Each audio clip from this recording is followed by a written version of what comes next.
దేవుడికి స్తోత్రములు కలుగును గాక. ఆమేన్. కూడి వచ్చిన మీ అందరికీ కూడా నా హృదయపూర్వకమైన వందనాలు మరియు శుభములు తెలియజేస్తా ఉన్నాను. దేవుడు మిమ్మల్ని అందరూ కూడా దీవించును గాక.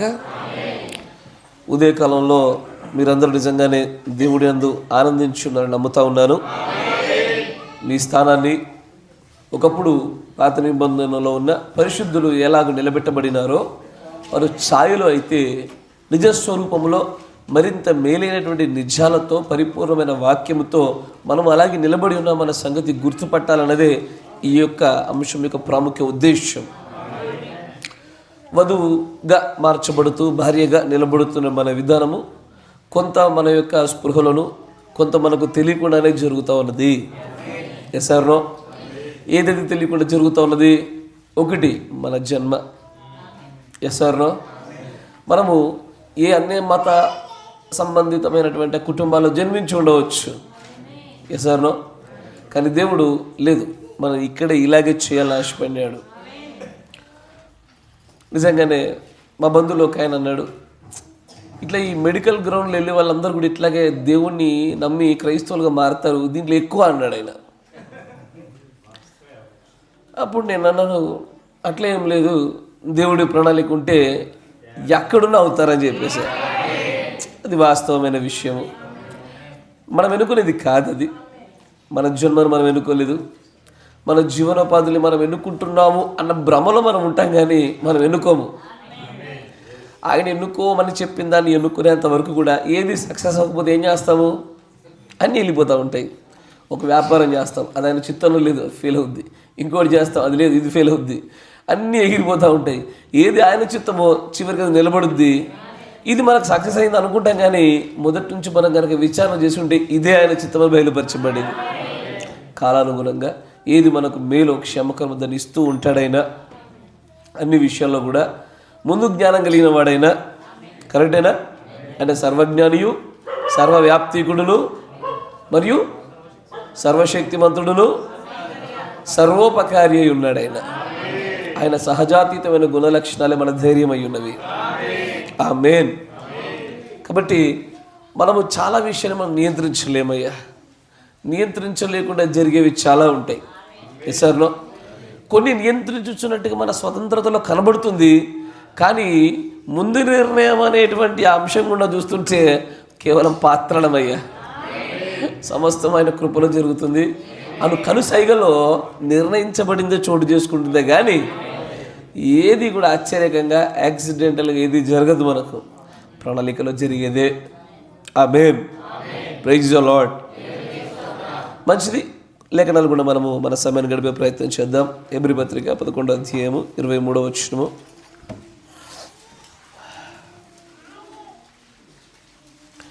హెబ్రీ పత్రిక 11వ అధ్యాయం 23వ వచనము. ఉదయకాలంలో చూసిన అదే లేఖనాన్ని మనం కొంత ముందుకు తీసుకెళ్దాం.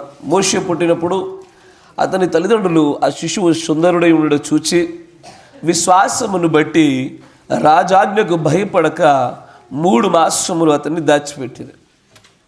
ఇక్కడ ఈ 11వ అధ్యాయంలో చాలామంది పరిశుద్ధులను గురించి మాట్లాడుతూ ఉన్నాడు. ఈ అందరి పరిశుద్ధులు కూడా క్రీస్తు యొక్క జీవితాన్ని ఏదో ఒక రూపంలో చూపించిన వారే. ఎసారో అయితే ఈ 11వ అధ్యాయము ముగియబడలేదు. ఈ 11వ అధ్యాయము రాయబడుతూనే ఉన్నది. ఆ లిస్టులో నీ పేరు ఆ పేరు రాయబడుతుంది. ఈ గ్రంథం మాత్రము ఎప్పుడయ్యా అంటే ఆ తెర కవతల జోడించబడుతూ ఉంటుంది. మన పేర్లు అన్నీ కూడా రాయబడుతూ ఉంటాయి, కానీ కొత్త పేరుతో ఉంటాయి కాబట్టి మనం గ్రహించలేము. ఇప్పుడు ఆ రోజున చూడగలుగుతాం మనం.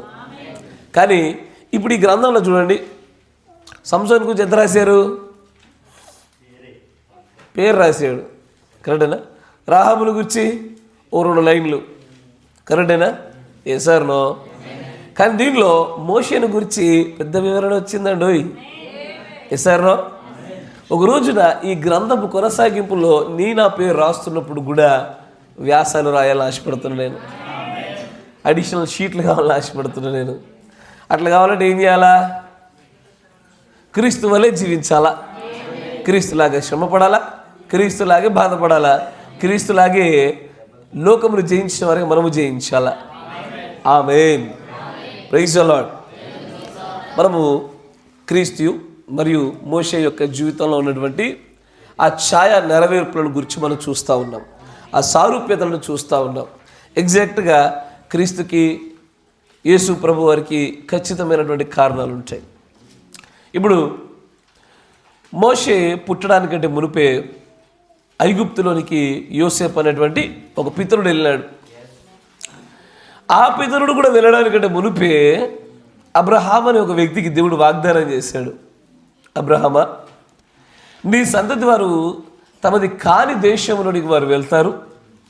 వారు వెళ్ళి అక్కడ నివాసం ఉండి ఎన్ని సంవత్సరాల తర్వాత 400 సంవత్సరాలు ఉన్న తర్వాత అప్పుడు వారు నేను బలమైన హస్తము చేత నా బాహుబలం చేతని వారు బయటకు తీసుకొస్తాను. ఈ బయటకు తీసుకొస్తాను అన్నాడు, కానీ అక్కడ ఓ వ్యక్తిని వాడుకుంటానని చెప్పలే అక్కడ. కానీ దేవుడు తీసుకొస్తానని తను చేస్తానన్న కార్యాలలో ఎవరినైతే వాడుకుంటారో వారు బలమైన వారే. అక్కడ ప్రవక్తను వాడుకున్నాడు. మోషే రంగస్థలంపైకి రావడానికి 400 ఏళ్ళు సమయం పట్టింది. 400 ఏళ్ళు నిశ్శబ్దం కలిగింది. యేసు ప్రభు రంగం మీదకి రావడానికి కూడా మలాకి గ్రంథం తర్వాత 400 సంవత్సరాల నిశ్శబ్దం కనబడుతుంది. మీరు వింటున్నారా? ఎగ్జాక్ట్గా ఇది ఏది కూడా దేవుడు అనాలోచితంగా మనుషుల్లాగా చేసేది కాదైనా.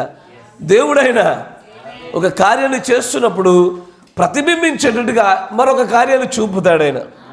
ఏసారో మోషే రావడానికి ఎలాగో 400 సంవత్సరాలు పట్టిందో, ఆ 400 ఏళ్ళు నిజంగానే దేవుడు ఏదైనా కార్యం చేసేనా? నిశ్శబ్దమే. వారు మొరలినారు, మా భారం ఎక్కువైపోయింది, యెహోవా మమ్మల్ని కాపాడు అని. ఇజ్రాయిలు ఎంత గోడు పెట్టినా పెద్దగా మరి కలిగిందేమీ లేదు. తర్వాత మళ్ళీ విమోచకుడు వస్తే తప్ప వారు బయటికి రాలేదు. అలాగే మలాకి గ్రంథం తర్వాత మత్తయి గ్రంథానికి మధ్యలో 400 సంవత్సరాలు వేసారో 400 ఇయర్స్. దాన్ని ద సైలెంట్ ఇయర్స్ అంటారు. సాధారణంగా థియాలజీ భాషల్లో మాట్లాడేవాళ్ళు these are the silent years అంటారు. ఈ నిశ్శబ్దము ఏం చేస్తుందంటే గొప్ప దేవుడి కార్యాన్ని, గొప్ప దూతను ఎప్పుడు కూడా రంగస్థలంలోకి తీసుకొస్తుంది. ఏది? నిశ్శబ్దము, సైలెన్స్. ఎస్ఆర్నో? ఇదే 7వ ముద్ర. Absolutely yes. 7వ ముద్రలో కూడా ఏం జరుగుతోంది? బలిష్ఠుడైన దూత దిగు వచ్చినప్పుడు నిశ్శబ్దం జరగాల. ఆ సారూప్యతలలో దేవుడు మనల్ని నిలబెట్టాల. విడుదలకు మునుపు విమోచకుడు రావడానికి ఎప్పుడు కూడా ముందు ఒక నిశ్శబ్దాన్ని దేవుడు ఎల్లవేళలా ఏర్పాటు చేస్తాడు. ఎసారో? అందుకే రంగస్థలంపైకి ఆ మొదటి నిర్గమపు ప్రవక్త రావడానికి, రెండవ నిర్గమపు ప్రవక్త రావడానికి కూడా దేవుడు నిర్ణయించినటువంటి ఆ సంఖ్య కూడా 400 సంవత్సరాలే. ఎసారో? ఈ లిస్టును పొడిగించండి. ఇంకా దేంట్లో విమోచించడానికి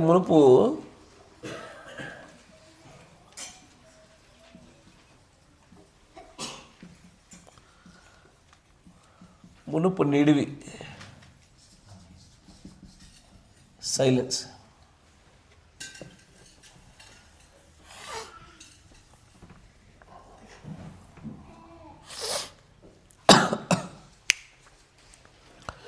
మరొకసారి పెద్దల ఎదుట పెడతాను చూడండి. మోషే యొక్క సహోదరుడు ఎవరు? అహరోను. అహరోను యాజకుడా?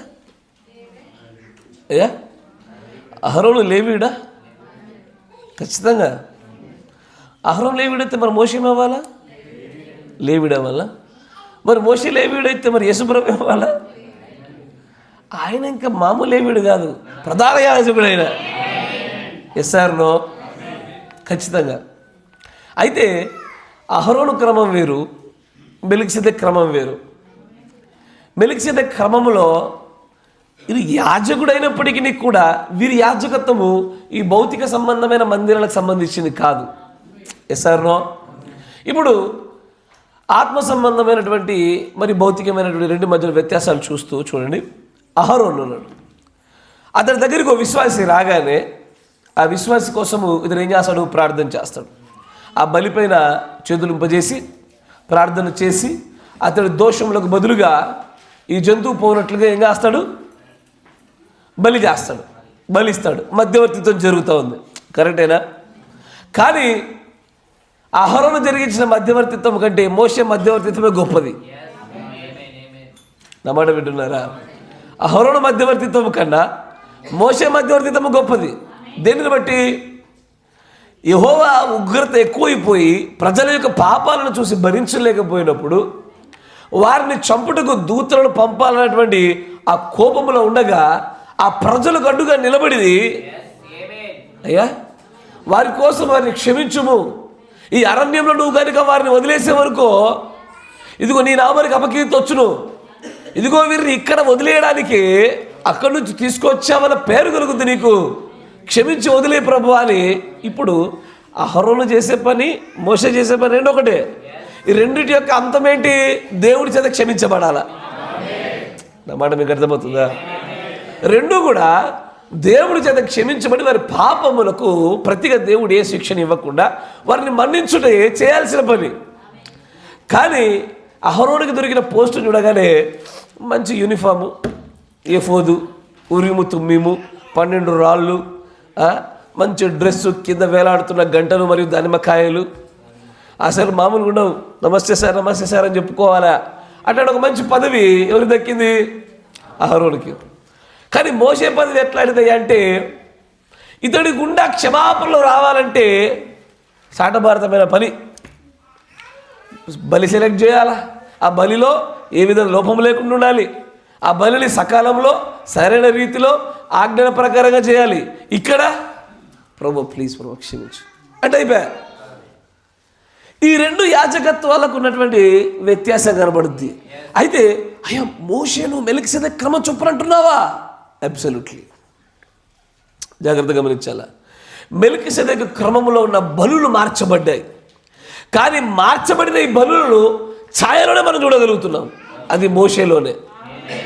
ఎసారో మెల్కీసెదెకు క్రమం చొప్పున వచ్చిన క్రీస్తులో ఈ రోజున కూడా బలులు ఉన్నాయి. ఆత్మ సంబంధమైన బలులు, పాపపు ఒప్పుకోలులు, దేవుడితో నిబంధన చేసుకోవడాలు, చేసిన తప్పిదముల విషయమై రోమపత్రికలో చెప్పినట్టుగా సిగ్గునొంది ఆ పాపమును అసహించుకోవడాలు. ఇది మెల్కీసెదెకు క్రమం గుండా వచ్చినటువంటి ప్రస్తుత బలులు. కానీ అహరోను యాజకత్వం కింద వచ్చిన బలుల్లో ఈ జంతు బలులు, యాజకత్వపు యొక్క నియమాలు, మందిర నియమాలు పాటించాలి. కానీ ఈ నియమాలు పెట్టబడుతున్నప్పుడే తెలియబడకుండానే ఒక ఆయన పక్కన నిలబడుతున్నాడు. ఈయనేమో వీరు ఎక్కడెక్కడెక్కడ తప్పిదాలు చేస్తుంటే అక్కడెక్కడెక్కడ మధ్యవర్తిత్వం చేస్తూ ఉన్నాడు. ఈయన చేసిన మధ్యవర్తిత్వం ప్రతి ప్రార్థన దేవుడు విన్నాడు. పోనీలే పోనీ పోనీ క్షమించి అంటుండే మోషే నిన్ను చూసి వదిలేస్తున్న బేట అనాల్సి వస్తుంది. ఇదంతా కూడా క్రీస్తు యొక్క ప్రధాన యాజకత్వపు మధ్యవర్తిత్వానికి సూచన. చాలాసార్లు మనం వచ్చేది నాకు, అరే వీళ్ళు పొరపాట్లు చేస్తుంటే ఆల్రెడీ మందిరం ఉండే గుడార మందిరం వేశారు, అరణ్యంలో పొరపాట్లు జరుగుతున్నాయి. ప్రతి పొరపాటుకి ఆల్రెడీ ఇక్కడ ఏముంది? బలి ఇవ్వవలసిన విధానం చెప్పబడింది. ఇది చేయకుండా ఇక్కడ దాకా రాకుండా ఏం చేస్తున్నారు వీళ్ళు? నేరుగా మోషేను క్షమించమంటున్నారు. మోషే మధ్యతో ప్రార్థన చేస్తున్నాడు. అహరోను పాపము నన్ను ఎందుకు పెట్టారు వీళ్ళు అని చూస్తున్నాడు ఈయన. వింటున్నారా? కానీ ఎంతో అద్భుతంగా చూడండి, మెల్కీసెదెకు యొక్క యాజక క్రమాన్ని ఆయన నేరుగా క్రీస్తు వరకు అందించడానికంటే మునిపే ఏం చేస్తాడంటే తనను ఛాయలో చూపించడానికి వాడబడిన మోషేలోనే ఆ మెల్కీసెదెకు క్రమాన్ని పెట్టాడు. ఇది దేన్ని బట్టి వచ్చేది? ఇక్కడ ఖచ్చితంగా యాజకుడే వాడబడాలా, యాజక వంశమే. కానీ ఇతడు ఎలాంటిది? బలులతో కూడుకుంది కాదు. దేంతో కూడుకుందై ఉండాలా? ఆత్మ సంబంధమైన బలులతో కూడుకుందై ఉండాలా. ఇలాగూ వారిని క్షమించు ప్రభా, వారిని మన్నించు ప్రభా, వారి దోషాలు తీసేయి నాయన, ఏదో నీ నామాన్ని బయట నువ్వు చేసేయి, నీకు అపకీర్తి రాకుండా చేయి అని ఏ మధ్యవర్తిత్వం జరుగుతుందో ఈ మధ్యవర్తిత్వపు ప్రార్థన ఒకవైపు ఆత్మ సంబంధమైన బలులు కాకుండా భౌతికమైన బలులు ఉండగా కూడా వీరిని కాపాడుతూ వచ్చింది. ఆమేన్. Praise the Lord. చలో ఆరోగ్యవంతులు లేచి నిలబడండి. ఆరోగ్యవంతులు అందరూ నిలబడండి. నిలబడండి అంటే ఇట్లా కాళ్ళ మీద ఇట్లా.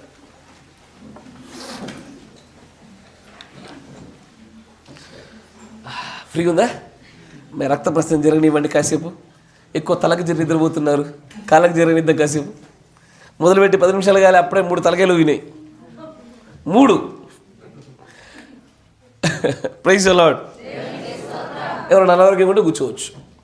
అయితే దేవుడు ఆత్మ సంబంధమైనటువంటి బలులు మరియు భౌతికమైన బలులను ఆ మొదటి యొక్క నిర్గమ ప్రాంతంలోనే ఆ కాలంలోనే దేవుడు నియమించి పెట్టినాడు. ఆయన పెడుతూ ఒక ఆయనకేమో బలుల గుండా వస్తుండే క్షమించబడుతున్నాయి, మరొక ఆయనేమో ఆత్మ సంబంధం క్షమించు ప్రభు అని మధ్యవర్తిత ప్రార్థన ద్వారా క్షమించబడుతున్నాయి. మీరు చూడగలుగుతున్నారా? ఇదే ఈ రోజున యేసు ప్రభు నీ కోసం నా కోసం చేస్తుంది కూడా అదే. ఆయన మనందరికీ ప్రధాన యాజకుడిగాను ఇంకను వధించబడి రక్తము కారుచుండిన గొర్రె పిల్లలాగా నిలబడి నీలా పాపాలు కడగడానికి నేటికి రక్తం కారుతూనే ఉన్నాడు ఆయన. ఆయన ఒక్కడే యాజకుడు కాదయ్యా, ఆయన ఒక్కడు మాత్రమే కాదు.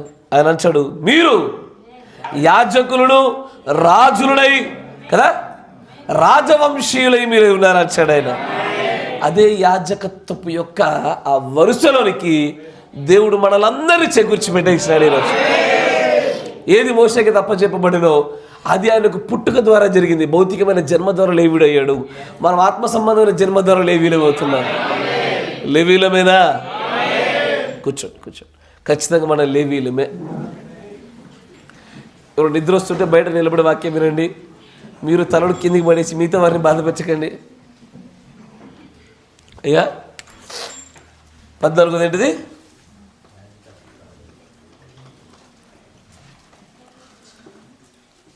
యాజకత్వంలో కూడా దేవుడు కావాలనే మోషేకి యాజకత్వం ఇచ్చాడయ్యా, ఖచ్చితంగా ఇచ్చినాడు. అది మెల్కీసెదెకు యాజక క్రమం గుండా వచ్చేటువంటి ఆత్మ సంబంధమైన బలులతో కూడుకునే యాజకత్వం అది. ఎస్ఆర్నో అహరోను యాజకత్వం వేరు. ఈ రోజున మనమందరం ఉన్నది ఏదైతే మెల్కీసెదెకు గుండా మోషేకి, మోషే గుండా క్రీస్తుకి, క్రీస్తు గుండా మనకు వచ్చిందో ఆ యాజక క్రమంలో మనం అందరం నిలబెట్టబడి ఉన్నాము. ఆమేన్. Praise the Lord. అయ్యా యాజకత్వంలో కూడా వారు ఒకేలా కనబడుతున్నారు. ఇంకా అంతేకాకుండా ఇప్పుడు మోషే పెళ్లి చేసుకుంది ఎవరిని?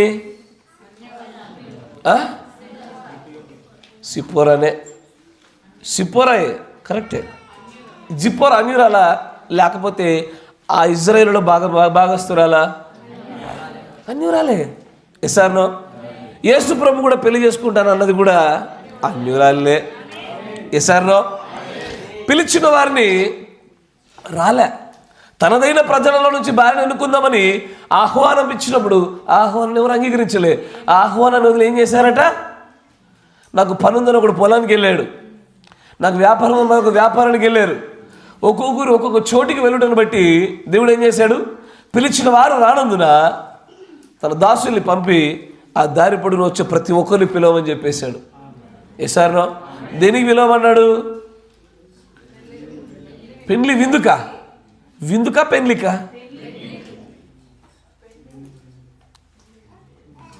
పెండ్లికా విందుకా? విందేనా? పెళ్ళికి కదా అంటే విందుకు పిలిస్తే పెళ్ళికి కాదన్నట్టేగా.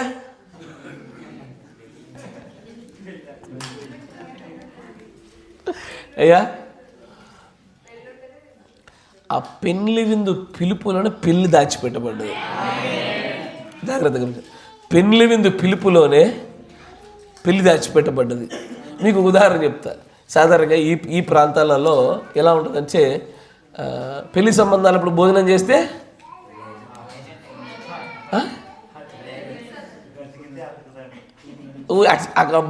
బ్రదర్ ప్రాంతంలో, కానీ ఈ భౌతికమైనటువంటి భౌగోళిక ప్రాంతాల్లో ఎలా అంటారంటే పెళ్లి సంబంధాలు చూడడానికి వచ్చినప్పుడు పుట్టుకనే ఏమైనా తినడానికి పెట్టిర్రా ఇక అంగీకారం అన్నట్టే.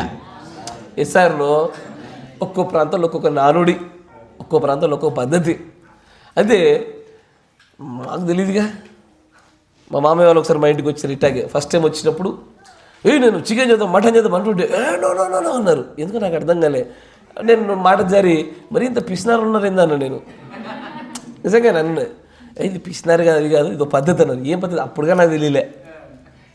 ఏమని ఇట్లా చూడడానికి వచ్చినప్పుడు భోజనాలు పెడితే ఇక ఫిక్స్ అయిపోయినట్టే, కన్ఫర్మ్ అయినట్టే, ఆలోచించుకొని చెప్తామన్నది లేదు. ఇక ఆల్రెడీ కన్ఫర్మ్ ముడేసినట్టే ఇక ఇక. ఎస్ఆర్లో ఇప్పుడు ఇంతకీ పెళ్ళి ఎప్పుడైతే చెప్పండి అయ్యా? మంచి ప్రశ్న. భవిష్యత్తులో మన వివాహం మరి పరిత్యాగ పత్రిక వస్తుంది, ఖతర్నాక్ ఉంటుంది. పెళ్ళి ఎప్పుడైతుంది? ఇప్పుడు నాకు భౌతికమైన పెళ్లి గురించి చెప్పండి, మనం ఆత్మీయమైన పెళ్లి గురించి మాట్లాడుకుందాం కాసేపు. భౌతికంగా పెళ్ళి ఎప్పుడైపోయినట్టు?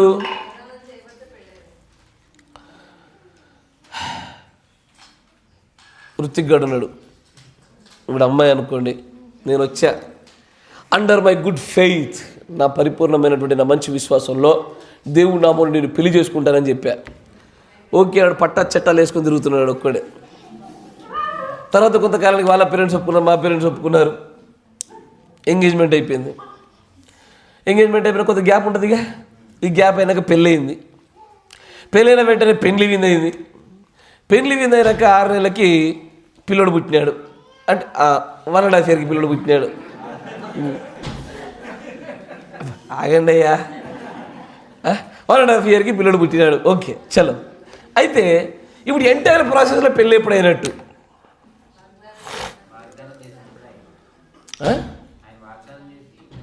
నేను ఎందుకు మిమ్మల్ని అడుగుతున్నానని చెప్పినా, ఇది సామాన్యమైన విషయం కాదు.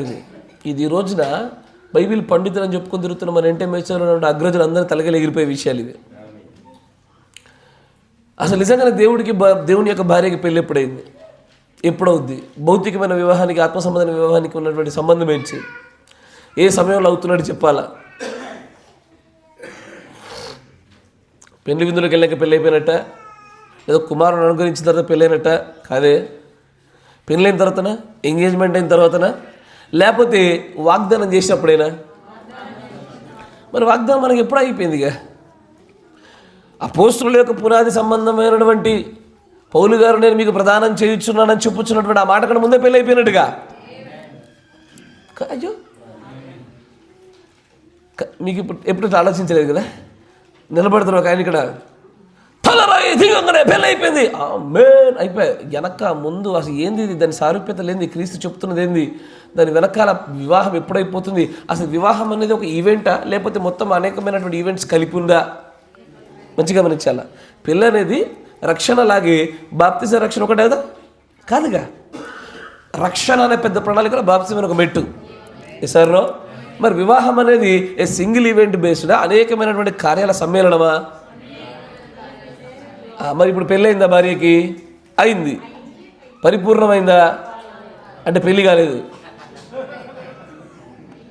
ఇప్పుడు ఈ మాటని పెళ్ళి జరుగుతుంది అన్నామా, అదోలొల్లి. ఖాళీగా అదోలొల్లి. అంటే విశ్వాసులు గొర్రెలని తెలుసు కానీ మరీ ఇంత గొర్రెలు అవ్వద్దు. వాక్యంతో సరి చూసుకున్నటువంటి బెరయవారు లాంటి గొర్రెలాగా అవ్వాలా. ఇప్పుడు వచ్చేదని చెప్తున్నప్పుడు దాన్ని పరిశీలనాత్మకంగా చూడగలగాల. ప్రవక్త కొన్ని 100 చోట్ల ఫిజికల్ మ్యారేజ్, భౌతికమైన వివాహము, ఆత్మ సంబంధమైన వివాహాన్ని టైప్ అన్నాడు. ఆయన అన్నాడా? 100 చోట్ల అన్నాడయ్యా. నేను ఆధారాలు చూపిస్తాను మీకు. ఈ టైపాలజీని చదవగలగడా? రాగలగాల. ఈ టైపాలజీలోనే వాక్యం విభజన సరైనటువంటి ఆత్మచేత జరిగించబడి నేర్పించబడాలా. అందుకే వివాహమైన పరిత్యాగ పత్రిక టైం తీసుకునేది మనం. Let's take some time. దేవుడు అనుమతించినప్పుడు దాని గురించి మాట్లాడాలా. భౌతికంగా అసలు పెళ్ళి ఎప్పుడైపోతుంది, పెళ్ళిని ఎలా చూడాలి, ఈ సింగిల్ ఈవెంటా, అనేకమైనటువంటి సంఘటనల సమాహారంగా చూడాలా, దాన్ని బట్టి ఆత్మీయంగా ఎలా చూడగలగా అర్థమవుతూ ఉంటుంది. ప్రవక్త ఒకానొక కాలంలోకి వచ్చిన తర్వాత అప్పుడు అంటాడు, ఇకపై నేను మిమ్మల్ని వధువు అని పిలువను, భార్య అని పిలుస్తాను. Now I call you the bride, wife of Christ. ఎందుకు అట్లా అన్నాడు? అది అనేది ముందే అనొచ్చుగా. కానీ 53, 54, 56 సంవత్సరాలు చెప్పిన వర్తమానంలో కూడా ఆయనకు వివాహం అయిపోయిందని చెప్పాడు. కొన్ని చోట్ల, ఎక్కడో ఒక చోట కొన్ని మర్మైతర సంగతులు దాచిపెట్టి ఉంచాల. భౌతికమైన వివాహానికి, ఆత్మ సంబంధమైన వివాహానికి మధ్యలో ఉన్న ఆ సారూప్యతలు చూడగలగాల. ఆ వివాహ పద్ధతుల్లో కూడా కొన్ని కార్యాలు చూడగలగాల. సరే, లెట్స్ టేక్. కానీ ఇక్కడ మోషే యొక్క విషయంలో కూడా ఆయన అన్యజనురాలైనటువంటి సిప్పోరను పెళ్లి చేసుకున్నాడు. ఆయన ఏసారో చేసుకున్న తర్వాత ఆయన ఎలాగైతే తన యొక్క సంతాన అభివృద్ధిని కలిగింప చేసుకున్నాడో, చేసుకున్న స్త్రీ మామూలు కాదు, మంచి ప్రత్యక్షత కలిగిన సహోదరమే. తిరిగి యెహోవా యొక్క ఆజ్ఞ చొప్పున తిరిగి ఐగుప్తుకై ప్రయాణం చేస్తుండ సత్రం దగ్గర పేద దేవతలతో నిలబడి మోషేను చంపడానికి ప్రయత్నం చేస్తుండగా కూడా ప్రత్యక్షత హఠాత్తున తన్నుకొని తన కుమారునికి ఏం చేసింది? సున్నతి చేసినటువంటి అన్యురాలే అయినా సరే ఆమె దేవుని యొక్క ఆ లా, చట్టం యొక్క నియమాలన్నీ ఎరిగిన ఆమె. మోషేకు సైతం స్ట్రైక్ కాలేదు, భార్యకి స్ట్రైక్ అయింది అక్కడ. Yes or no? కరెక్టేనా? Yes or no? ఇప్పుడు భార్య ఏం చేసింది? అరే సున్నతి చేసింది. స్త్రీలు చేయొచ్చా? చేయొచ్చా? ఏ రోజున పెడతారో చేయొచ్చా? చట్టం ఏం చెప్తుందయ్యా? ఏ రోజున చేయాలి? 8వ దినాలు చేయాలి. Yes or no? ఎవరు చేశారు? భార్య. కరెక్టేనా? ఏ రోజున చేసింది తెలీదు, కానీ 8వ దినం అయితే కాదు. Yes or no? ఇది దేవుడి యొక్క భవిష్యత్ ప్రణాళికలో భాగంగా దాచిపెట్టాడు ఆయన. నమాట వింటున్నారా? భార్య, పురుషుడు చేయవలసిన పని భార్య చేయడం ఏంది? Yes or no? కరెక్టేనా? ఇక్కడ అయ్యా దీన్ని చూపుతున్న జాగ్రత్తగా గమనించండి. దూత వచ్చాడు. దూతతో ఎవరు కనబడుతున్నారు? భర్త కనబడుతున్నారు. భర్త పక్కన ఎవరు కనబడుతున్నారు? భార్య కనబడుతుంది. భార్య పని చేస్తూ ఉంది. దూత, భర్త, భార్య పని. దూత, భర్త, భార్య. ప్రకటన 10 అదే కదయ్యా. ఏయా మీరు గమనించగలుగుతున్నారా? అక్కడ ప్రకటన 10లో దూతయు, తర్వాత అప్పగించబడినటువంటి ఆ లేఖనం పొందుకుని ఆయన మనకు భర్తగాను, మనం భార్యగాను ఉండి ఈ రోజున వధువు పరిచర్య జరుగుతూ ఉన్నది. Yes or no? It's bride's ministry. భార్య పరిచర్య జరుగుట కొరకయే కావాలని ముందుగానే దేవుడు మోషే జీవితంలో ముందుగా దాచిపెట్టి ఉంచాడు. అక్కడ మోషేకి సున్నతి చేయడం రాక కాదు, సున్నతి ఆయన చేయదు ఇప్పుడు ఆ సమయంలో. ఎందుకంటే అప్పటికే వివాహం జరిగింది. వివాహం జరిగినాక జరిగించబడవలసిన పరిచర్య ఎవరిదంటే వధువు పరిచర్యే, భార్య పరిచర్యే జరగాల. ఆమేన్. అందుకే అన్యురాలు యొక్క ఎన్నికలో కూడా మోషేకును మరియు క్రీస్తుకును మరియు మన మధ్యలో ఉన్నటువంటి సంబంధం కూడా అలాంటిదే.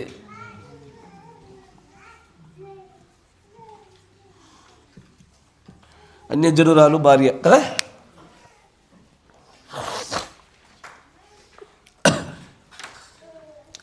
తర్వాత సమానమైన సారూప్యతలు కనబడుతూ ఉంటాయి. మంచి గమనించండి. మోషే ఇట్లాగే ఒక ప్రాంతంలోనికి యుద్ధం చేయడానికి మునుపు వారు ప్రాంతం ఎలా ఉందో కనిపెట్టాలని చూశాడు. ఏ ప్రాంతం అది? కానాడు దేశము. అక్కడికి వెళ్ళడానికి మునుపు వేగు చూడాలి, ఎలా ఉందో కనిపెట్టాలా. ఆ కనిపెట్టే ప్రయత్నంలో ఈయన ఎంతమంది పంపించాడు? 10, 2, 100.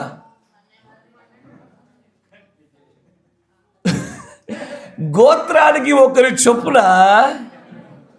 12 మందిని ఎన్నుకున్నాడు. Yes or no? యేసుప్రభు కూడా 12 మంది శిష్యులే ఎన్నుకున్నాడు అపోస్తలుడుగా ఉండడానికి. అవునా? ఎందుకు 12 ఉండాలా? ఇక్కడ ఈయన 12నే అనుకుంటారని ముందుగానే 12 గురించి ఎందుకు చూపించాలా? వేగు చూడడానికి వెళ్ళినప్పుడు ఎంతమందిని పంపించవచ్చు అయ్యా? Yes or no? వేగు చూడడానికి వెళ్తుంటే ఎంతమందిని పంపించవచ్చు. కరెక్టేనా? మోషే తన పరిచర్య అంతట్లో ఒక పని చేయడానికి మనుషులు ఎన్నుకున్న ఎన్నికలో కూడా క్రీస్తు సారూప్యతను చూపించడానికే చేశాడు ఆయన. మీకు మరో చోట చూపిస్తే చూడండి. నిర్గమకాండము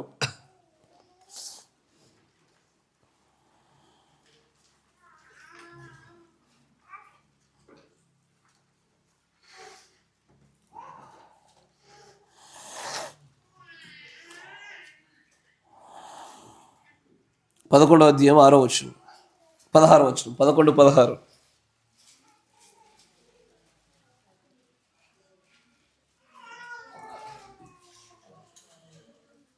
సంఖ్యాకాండము నిర్గమన, క్షమించాలి నన్ను పొరపాటు, సంఖ్యాకాండం నంబర్స్ 11వ అధ్యాయము 16వ వచనం.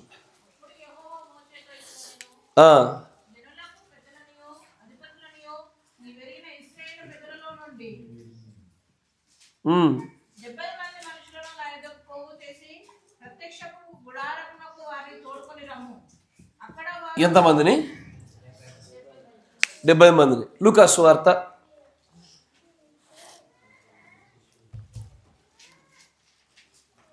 10:1. లూకా 10:1. అటు తర్వాత ఆగండి ఇదేంది? అయ్యో, సారూప్యతను ఎతుకుతూ పోతుంటే గ్రంథాలు సరిపోవు. అంత విపరీతమైనటువంటి సారూప్యతను దేవుడు ఎన్నిటిలో మోషే జీవితంలో ఏర్పాటు చేశాడు. మోషేకి తెలుసా రానయ్యున్నటువంటి ఆ క్రీస్తు 12 మంది శిష్యులు ఏర్పాటు చేస్తాడని? మోషేకి తెలుసా తన దగ్గర నుంచి పంపబోతున్న శిష్యుల్లో 70 మందిని పంపిస్తాడని? అందుకే 70 మంది ఎన్నుకోమనడం తెలుసా? తెలియదు. ఇక్కడ జరుగుతున్న అంతా కూడా క్రీస్తు వలె నెరవేర్పు జరిగించబడి దైవభక్తితో కూడుకున్న ఈయన జీవితము, ఈయన ఆశించకుండానే, ఈయనకు తెలియకుండానే క్రీస్తే నేరుగా నెరవేర్పు జరిగించుతున్నటువంటి జీవితంగా మార్చబడింది. ఆమేన్. ఇక్కడ ఓ 70 మంది పెద్దలు పెట్టాడు. ఎవరి కొరకు? మోషే కొరకు. మోషే చేస్తున్నటువంటి పని భారమైనను, తర్వాత ఈయన పనిలో ఎంతో కొంత భారం తీసుకుంటారని చెప్పేసి ఈ 70 మందిని పెట్టిన ఈ 70 మంది పైకి ఆత్మ దిగొచ్చింది. ఈ ఆత్మ దిగొచ్చినటువంటి 70 మంది పాలెంలోకి వెళ్ళారు. పాలెంలో గొప్పగా ప్రవచనాలు చేశారు. ఆ తర్వాత మళ్ళీ గొప్పగా పనిచేసేటికి ఏర్పడలే. ఏసారో కరెక్టేనా? ఇప్పుడు ఈ 70 మంది సంగతి ఏంటి? ఈ 70 మంది కూడా దేవుని దగ్గర నుంచి పంపబడ్డారు, చక్కగా పనిచేశారు. ఎప్పటి వరకు పనిచేశారు? దేవుని యొక్క పునరుద్ధానం జరిగేంత వరకు పనిచేశారు. దేవుడు పునరుద్ధానం అయ్యేంత వరకు పనిచేసిన తర్వాత ఇక పనిచేసే 70 మంది కాదు, పరిశుద్ధాత్ముడు. అయ్యా ఎసార్నో ఆ తర్వాత పనిచేసేది. ఇప్పుడు ఈ రోజున 5 పరిచర్య వర్గాలు అంటే కానీ పరిశుద్ధాత్మనే కార్యం చేస్తున్నాడు. బోధించేది పరిశుద్ధాత్మే, ఆ బోధను పరిశీలింపజేసేది పరిశుద్ధాత్మే, శిక్షను తీర్పును గురించి మాట్లాడేది పరిశుద్ధాత్మే, ప్రతిదీ పరిశుద్ధాత్మే. కానీ దేవుడు పంపుచున్నటువంటి ఆ సంఖ్య, మోషేలో దేవుడు చూపించినటువంటి ఆ ఖచ్చితంగా ఎన్నిక చేసుకోమని చెప్పిన సంఖ్య 70. కొన్ని ప్రతులలో 72 అని కనబడుతుంది. యేసు ప్రభు దగ్గర పంపించిన శిష్యుల్లో కానీ 2 ఇన్ఛార్జిగా పంపిస్తాడు ముందుగానే, కానీ సమూహంగా పంపింది మాత్రం 70 మందినే. సార్ అవసరం చదవండి. లూకా సువార్త 10:1. అటు తర్వాత ప్రభు 70 మంది ఇతరులను నియమించి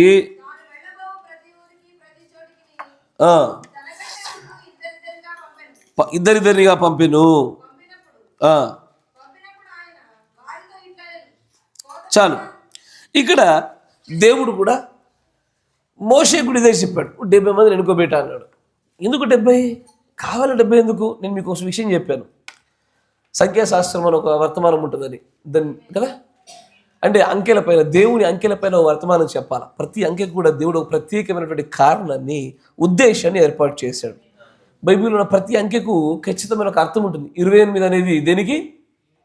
జీవానికి, లైఫ్. కరెక్టేనా? తర్వాత 10, 12, 18, 50. కొన్ని తెలిసి మీకు బాగానే, ప్రతిదీ కూడా దాని గురించి పూర్తి స్థాయిలో కనుగొనే ప్రయత్నం దేవుడు అనుగ్రహించినప్పుడు ఆ సిరీస్ కూడా స్టార్ట్ చేద్దాం. కానీ దేవుడు ఎన్నిక చేసుకోవడానికి అతనికి అనుగ్రహించినటువంటి సంఖ్యయు, తనకు తెలియకుండానే మోషే ఆ వేగు చూడడానికి పంపిన వారి యొక్క ఆ యొక్క 12 మంది, ఆ ఒక్కొక్క గోత్రానికి ఒక్కొక్కరు చొప్పున వేగు చూసి వారి యొక్క సంఖ్యయు, ఇవన్నీ కూడా క్రీస్తులో 12 అపోస్తలులకును 70 మంది శిష్యులకు కూడా ముందుగా ఛాయగానే పెట్టబడ్డ విషయాలు. ఇస్తారు. తర్వాత మరొక లేఖనం చూపుతాను చూడండి. నిర్గమకాండం 3:1.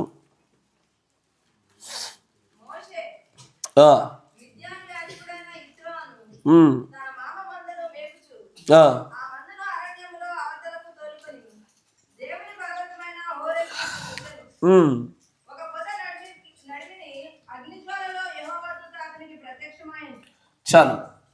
ఇప్పుడు ఏ విధంగా అయితే మోషే ఒక మంద కాపరిగా మలచబడ్డాడో, ఇది నేను చెప్పాలా? ఇది మనకు తెలీదా? ఎవరు ఆయన? మంచి కాపరి, దొడ్డ కాపరి, ప్రధాన కాపరి, గొప్ప కాపరి. ఎసారో ఆయన నిజంగానే గొప్ప కాపరిగా నిలబెట్టబడ్డాడు. ఎసారో ఆయన అందుకొరకనే ప్రతి చోట కూడా తన యొక్క ముందు ఛాయలుగా ఉండేవారిని తనలో ఉన్న కొంత భాగాన్ని చూపించుట్లో ఇది ఏర్పాటు చేశాడు. ఇప్పుడు ఈయన యేసు ప్రభువారు మంద కాపరిని చూపించడానికి పాత నిబంధనలు ఎవరెవరు వాడుకోగలుగుతాము, ఏ పీసెస్, ఏ భాగాలు మనకు ఉపయోగపడతాయి? యోసేపు మంద కాసిండయ్యా. నేను ఆ క్వశ్చన్ అడిగిన, యోసేపుని వాడుకోవచ్చా మంద కాపరిని చూపడానికి? దావీదును వాడొచ్చు, మోషేను వాడొచ్చు, ఆమోసును వాడొచ్చు, యాకోబును వాడుకోవచ్చు. ఎసార్లో కానీ యేసు ప్రభు మంద కాపరి అని చూపించడానికి మిగిలిన వేరే క్యారెక్టర్స్ వాడుకోవడానికి కుదరదయ్యా. అందుకే ఇన్ని పీసెస్, ఇన్ని పజిల్లో ఇన్ని ముక్కలన్నీ కలిపితేనే పరిపూర్ణమైన యేసుక్రీస్తు యొక్క రూపం కనబడతా ఉంటుంది. దీనినే పౌలు గారు బాగా చాతుర్యం కలిగినవాడు కనుక హెబ్రీ పత్రిక కూడా 1వ వచనం అంటాడు, అందుకే దేవుడు నానా కాలములలో నానా విధములుగా మన పితరులైనటువంటి ప్రవక్తల ద్వారా నానా విధములుగా మాట్లాడాడు. ఈసారిలో ఏంటా విధాలంటే పలకబడిన మాటయు దాన్ని రచించి పొందుపరిచిన లేఖనములను వారి జీవన శైలులలో నుంచి మాట్లాడాడు ఆయన.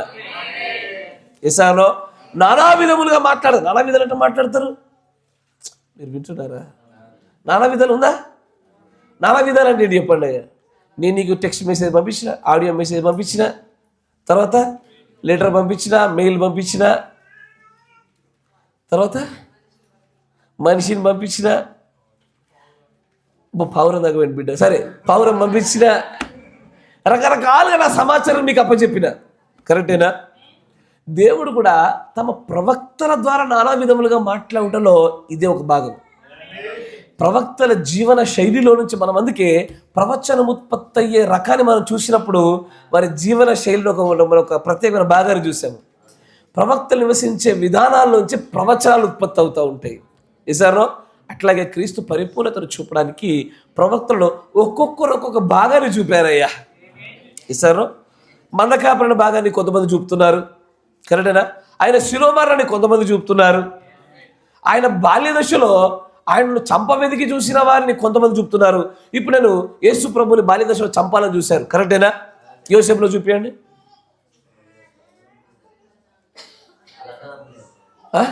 చంపాలని చూసిరా 2 నెలల కింద వయసులో. You cannot find that. తన స్వకీయుల చేత తృణీకరించబడ్డాడు అన్న చోట మాత్రము యోసేపుని చూపించచ్చు, కరెక్టేనా? వీళ్ళందరూ చూపించవచ్చు, కానీ మిగతా వాళ్ళని చూపలేము. సమయంలో చూపించచ్చా? సమయాల ప్రవక్త ఇజ్రాయేలు తృణీకరించారా? అవునా? దేవుడు అంటాడు, సమయలు వారు నిన్నుగా తృణీకరించింది, నన్ను అంటాడు దేవుడు. సమయాలు కూడా చూపలేవు నువ్వు. అట్లాగా పరిపూర్ణమైనటువంటి క్రీస్తు అనే ఆ చిత్రపటాన్ని చూపడానికి ఒక్కొక్క పెయింట్, ఒక్కొక్క బ్రషింగ్, ఒక్కొక్క పార్ట్, ఒక్కొక్క ప్రవక్త ఉన్నాడు. ఎసార్నో దీనిని రియాలిటీలో ఈరోజు నిన్ను నన్ను కూడా అలాగే చేయబోతున్నాడు ఆయన. మినిమం క్వాలిఫికేషన్ ఇచ్చేస్తాడు. ఫస్ట్ కృపలో పాస్ అంటాడు, అది అవ్వాలి. అది మాత్రం దీనిలో గ్యారంటీ. అయ్యో ఇది లేకుండా జరగదు. ఈ మినిమం క్వాలిఫికేషన్ రాగానే ఇప్పుడు వాడతాడు. ఇక ఒక్కొక్కరిని ఒక్కొక్క బ్రష్గా వాడతాడు, ఒక్కొక్కరిని ఒక్కొక్క బ్రష్ స్ట్రోక్ లాగా వాడతాడు, ఒక్కొక్కరు ఒక్కొక్క అవయవంలాగా వాడతారు. ఇస్తారనో కానీ సంఘం అంతట్లో ఉన్నాయిగో నీ గుణలక్షణం నీది నీది నీది నీది నీది నాది అందరు గుణలక్షణాలు తీసి దగ్గర పెట్టమనుకో క్రీస్తు స్టోరీ మొత్తం బయటపడుతుంది.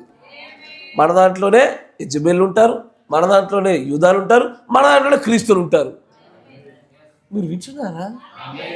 మొత్తం పర్ఫెక్ట్ క్రైస్ట్ స్టోరీ అంతా ఆయన చిత్తానుసారంగా ఏర్పాటు చేయబడిన సంఘంలో ఉండి తీరుతుంది. ఎందుకంటే ఆ ఆత్మలు ఇంకా ఉన్నాయిగా. మనుష్యులు చనిపోయారేమో, ఆత్మలు మాత్రం నివసించుచున్నాయి కనుక సేమ్ స్టోరీ ఇప్పటికీ జరుగుతుంది. సార్లో క్రీస్తు వలె సహోదరుడి కొరకు ఆస్తిలో భాగాన్నేమి ప్రాణాన్ని ఇవ్వడానికి కూడా సిద్ధపడేటువంటి వ్యక్తులు లేకపోలేదు, ఉంటారు. ఖచ్చితంగా ఉండి తీరుతారు. అందరితో సాధ్యమవుద్దా? కాలేదే. మరికొంతమంది ఉంటారు అరిమతయి యోసేపు లాగా. ఈయన ఏం చేస్తాడు? తన కోసం తొలిపించుకున్నటువంటి ఆ శృంగారభరితమైన అందమైనటువంటి కాస్ట్లీయెస్ట్ సమాధి ఇస్తాడు. ఎస్ సార్ నో కరెక్టేనా? అందరికి సాధ్యమవుతుంది. అందరికి లేదు కదా సమాధి, కొంతమందికి ఉందే. అందరికి లేదు కదా ధనము, కొంతమందికి ఉందే. అట్లాగనా మినిమం క్వాలిఫికేషన్ తర్వాత దేవుడు ఒక్కొక్కరిని ఒక్కొక్క బలమైన రీతిలో నిలబెడతా ఉన్నాడయ్యా. అక్కడ మన స్థానాన్ని గుర్తుపట్టగలగాలి. దట్స్ వేర్ మన స్థానాన్ని మనం గుర్తుపట్టినప్పుడు మన పని మనం చక్కగా చేయగలుగుతాం. సార్ నో సరే, మరికొన్ని సారూప్యతలు అడుగులేద్దాం. అయ్యా ఎన్నైనాయి? వీటికి అంతు లేదు, అయ్యో చాలా ఉన్నాయి ఇంకా. మంచిది. నిర్గమకాండం 20వ అధ్యాయం 1వ వచనం. నిర్గమకాండం 20వ అధ్యాయం.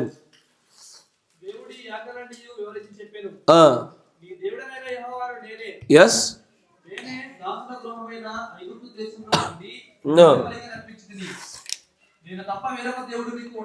ఇవన్నీ ఆజ్ఞలు. ఈ ఆజ్ఞల్ని మొదటి నిర్గమ ప్రవక్త ద్వారా దేవుడు ఓ కొండ మీద ఇప్పించాడు. ఏంటది? ఏందవి? కొండ మీద ఇప్పించినాడు. ఏ కొండ అది?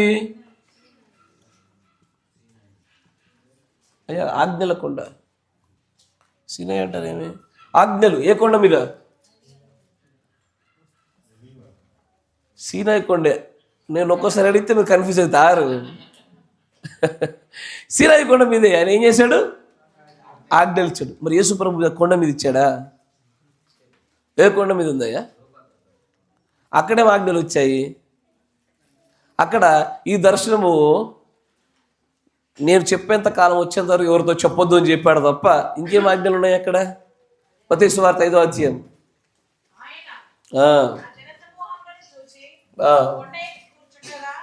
ఏం కొండ అంట? ఏంటది? దీన్నే మౌంట్ ఆఫ్ బియాటిట్యూడ్స్ అంటారు.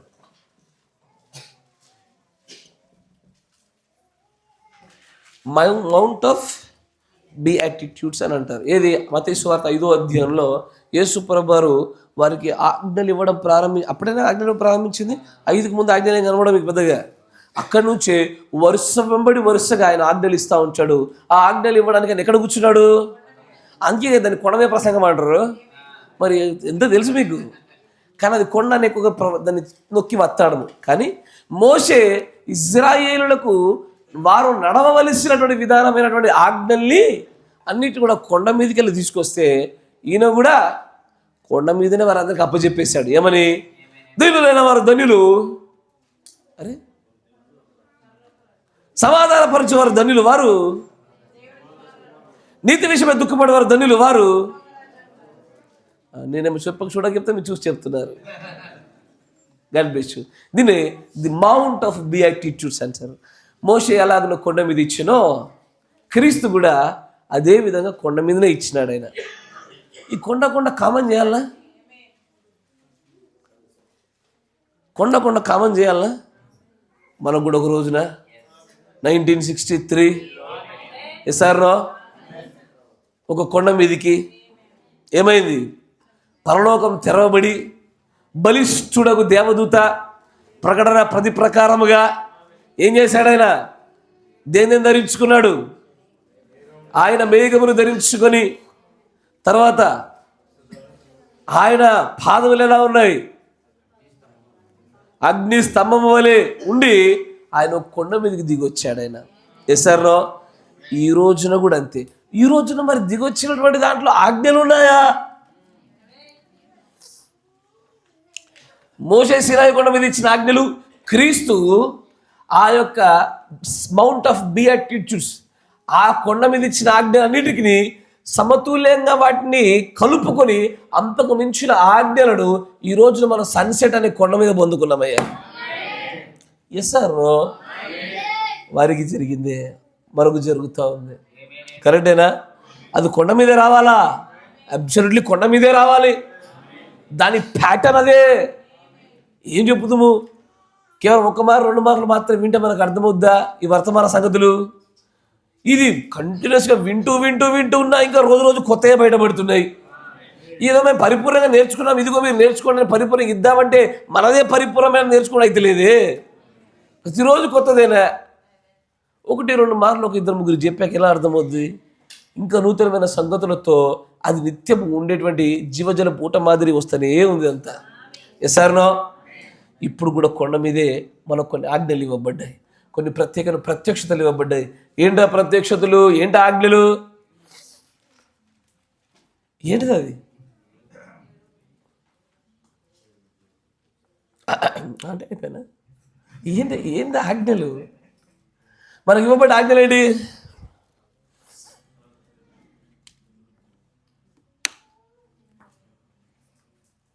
మనకు సన్సెట్ మీద ఇవ్వబడ్డ ఆజ్ఞలు ఏంటి చెప్పండి?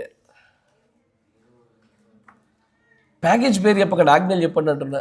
మీరు అంశం పేరు చెప్తా ఉన్నారు, నాకు ఆజ్ఞలు కావాలి.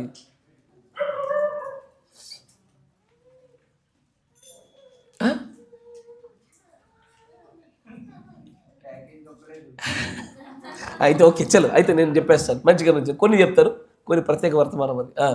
అయితే ఆ 7 ఉరుముల గుండా ఆ యొక్క సన్సెట్ అనే పర్వతం మీద మనకు కొన్ని ఆజ్ఞలు వచ్చాయి.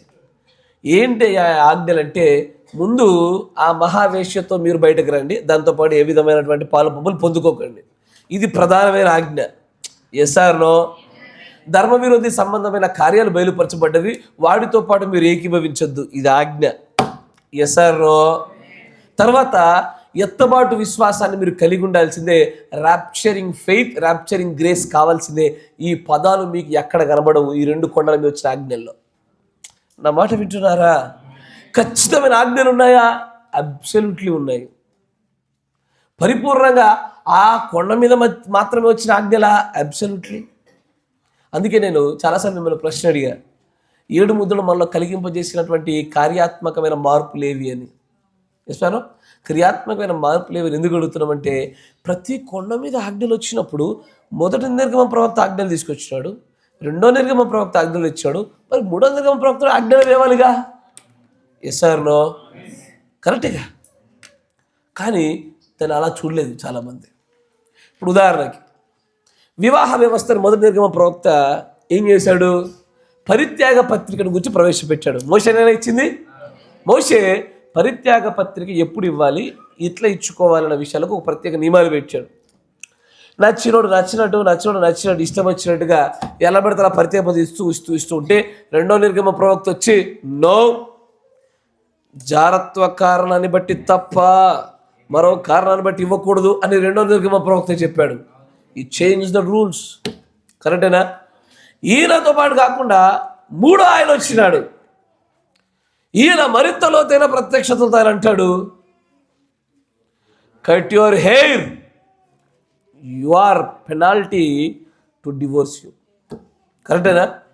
నీ పురుషుని అవమానించినటువంటి రీతిలో నీ తల వెంట్రుకలు కత్తిరించుకుంటే కనుక నీకు విడాకులు ఇవ్వచ్చు. కరెక్టేనా? కొన్ని అండర్ పర్టికులర్ సర్టెన్ కండిషన్స్లలో, కొన్ని కండిషన్స్, అది స్టార్ తర్వాత మాట్లాడదాం. దాంట్లో స్త్రీ మరలా వివాహం చేసుకోవడానికి లేదు, కానీ she can't but he can అని అంటాడు ఆయన. Yes or no? ఈ నియమాలు మార్చింది ఎవరు? ఖచ్చితంగా 3వ నిర్గమ ప్రవక్తే. ఆయన అక్కడితో ఆగాడా? లేదే. ఆయన ఖచ్చితంగా వివాహాలు ఎలా జరగాలి, ఇంటర్ రేషియల్ మ్యారేజ్ జరగొద్దని చెప్పినాడు. జాతికి మధ్యలో పెళ్ళిళ్ళు జరగకూడదు. ఈ జాతి కుల జాతి కాదయ్యా, ఇది దేశ జాతీయులు. లేకపోతే దీన్ని కూడా ఎవడొకడు కులపిచ్చినోడు చూసి దాన్ని కులాలకు అతికిచ్చి, చూసావా ప్రవక్త గారు జాతి చేసుకోవద్దని అంటాడు. మళ్ళీ ఇదో బాధ. కానీ ఇది ప్రాంతీయ భౌగోళిక జాతుల గురించి మాట్లాడే విషయాలు. ఇట్లా ప్రతి చోట ఆజ్ఞలు మారుస్తూ వచ్చారు. మొదటి నిర్గమ ప్రవక్తకి, 2వ నిర్గమ ప్రవక్తకి, 3వ నిర్గమ ప్రవక్తకి అధికారం ఇవ్వబడింది. వీరు సమానమైన కొన్ని విషయాల సారూప్యతలు తీసుకొస్తారు. మొదట ఆయన కొండ మీద ఆజ్ఞలు తీసుకొచ్చాడు, 2వ ఆయన కొండ మీద ఆజ్ఞలు చెప్పాడు, 3వ ఆయన కూడా చెప్పింది ఆజ్ఞలు అన్న విషయాన్ని మర్చిపోయారు. కేవలం జ్ఞానంగా చూసి ప్రత్యక్షతను సంతోషపడ్డారు. కానీ అవి ఆజ్ఞలు. అవి ముద్రల గుండా ఆజ్ఞలు వచ్చాయా? ముద్రల గుండా బైబిల్ మొత్తాన్ని చూసినప్పుడు కొత్త ఆజ్ఞలు బయటపడతాయి. ప్రవక్త గారు వచ్చాడు, ఇట్లాగే అడిగారు, అయ్యా మరి దశమం కట్టొచ్చా, కట్టకపోతే పరలోక రాజ్యమే తప్పిపోతామా అని అడిగినారు. దానికి ఆయన ఏమన్నా తెలుసా, ఇది దేవుడు ఆజ్ఞ, ఇది కట్టకపోతే మీరు రారు అని నేను ఇప్పుడు చెప్పను అన్నాడు ఆయన. కరెక్టేనా? తర్వాత ముద్రల గుండా చూసినప్పుడు నవీన ప్రార్థనల యొక్క వివరణ గుండా చూస్తే వాడు దైవత్వం ఒకవైపు, డబ్బు ఒకవైపు ఉన్నప్పుడు దాని గుండా మనం ఏషావు స్టోరీని మొత్తం పరిశీలనాత్మకంగా చూసినప్పుడు, మలాకి గ్రంథంలో సంగతి చూసినప్పుడు దేవుడిదైన దాన్ని దేవుడికి ఇవ్వకుండా ఉండుట దొంగతనము, ఆ రాజ్యంలో దొంగలు ఉండరు. అయిపోయిందా? ఇది 7వ ముద్ర గుండా వివరణ. Very simple. ఇదే వధువు పరిచర్య. దూత, భర్త, భార్య పరిచర్య జరిగించాల. ఇప్పుడు ఈ రోజున ఏదున్నా ఆ 7 ప్రత్యక్షత కూడా చూసినప్పుడు ఆ రోజున చెప్పుటకు ఏది డిప్లొమాటిక్గా కనబడే సంగతులను కూడా ఈరోజు సుస్పష్టంగా మాట్లాడగలుగుతాము. ఈ రోజున దేవుని దగ్గర దొంగిలించేవాడు ఎలాగొస్తాడు? రాలేడు. ఇది ముద్రణ గుండా బైబిల్ మొత్తాన్ని చూసినప్పుడు నిజంగా ఈ సంచలన పర్వతం మీద మనకి ఇచ్చినట్టు అసలే ఆజ్ఞలు బయటపడతా ఉంటాయి. ఎస్ఆర్నో కరెక్టేనా? మోషే అన్నాడు, ఇదిగో ఈ ఫలానా జంతువులు తినాలి, ఇవి తినకూడదు, ఈ పక్షులు తినాలి, ఈ పక్షులు తినకూడదు అన్నాడు. యేసుప్రభు ఏం చేశాడు? యేసుప్రభు ఏమన్నాడు?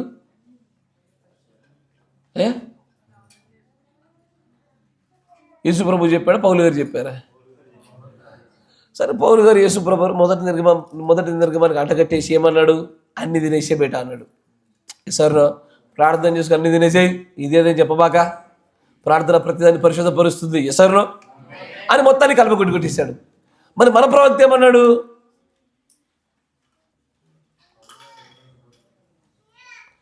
పౌలు గారు బోధించిందన్నే బోధించాలి, కానీ దాన్ని ఆయన 3వ యొక్క ఈడుపులో తనకు క్రీస్తు యొక్క పరిపూర్ణ అభిషేకం దొరికినప్పుడు పరిపూర్ణమైన వాక్య బయలుపాట్లో ఆ ఆజ్ఞల్ని మార్చగల అధికారం కలిగిన వాడైనా. ఆయన ఏమంటాడు ఆహారాన్ని గురించి?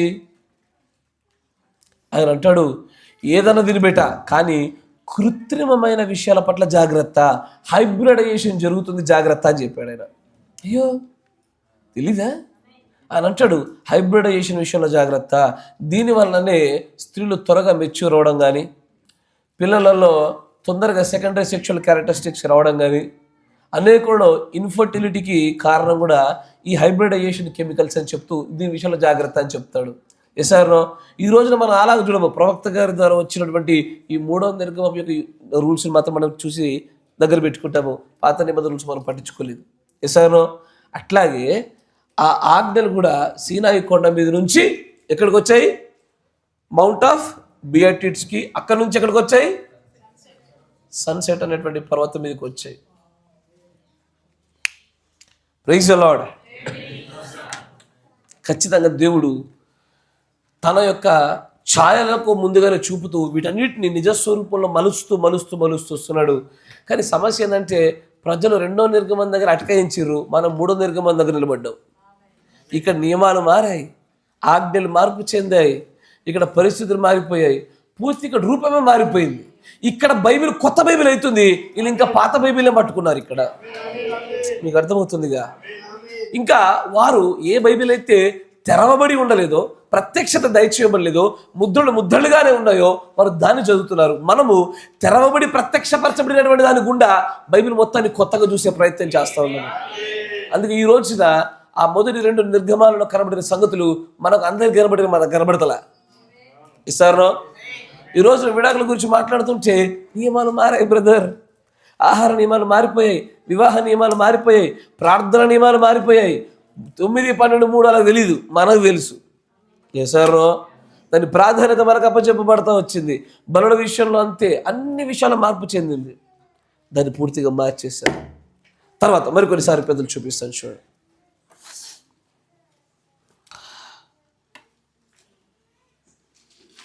మీ అందరికి తెలిసిందే, ఏది తన సొంత ప్రజల చేత తృణీకరించబడుట జరిగినా మోషేకి ఎప్పుడు జరిగాను?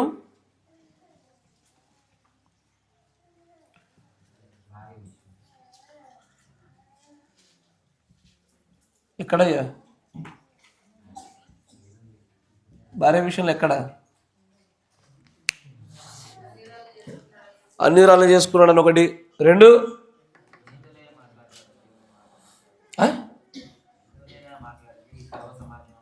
మంచి గుర్తుపెట్టుకోండి. మోషే ఎప్పుడు పెళ్లి చేసుకున్నాడు? అహరోను మిరియంలో కలిసినప్పుడు, కలవక మునుప?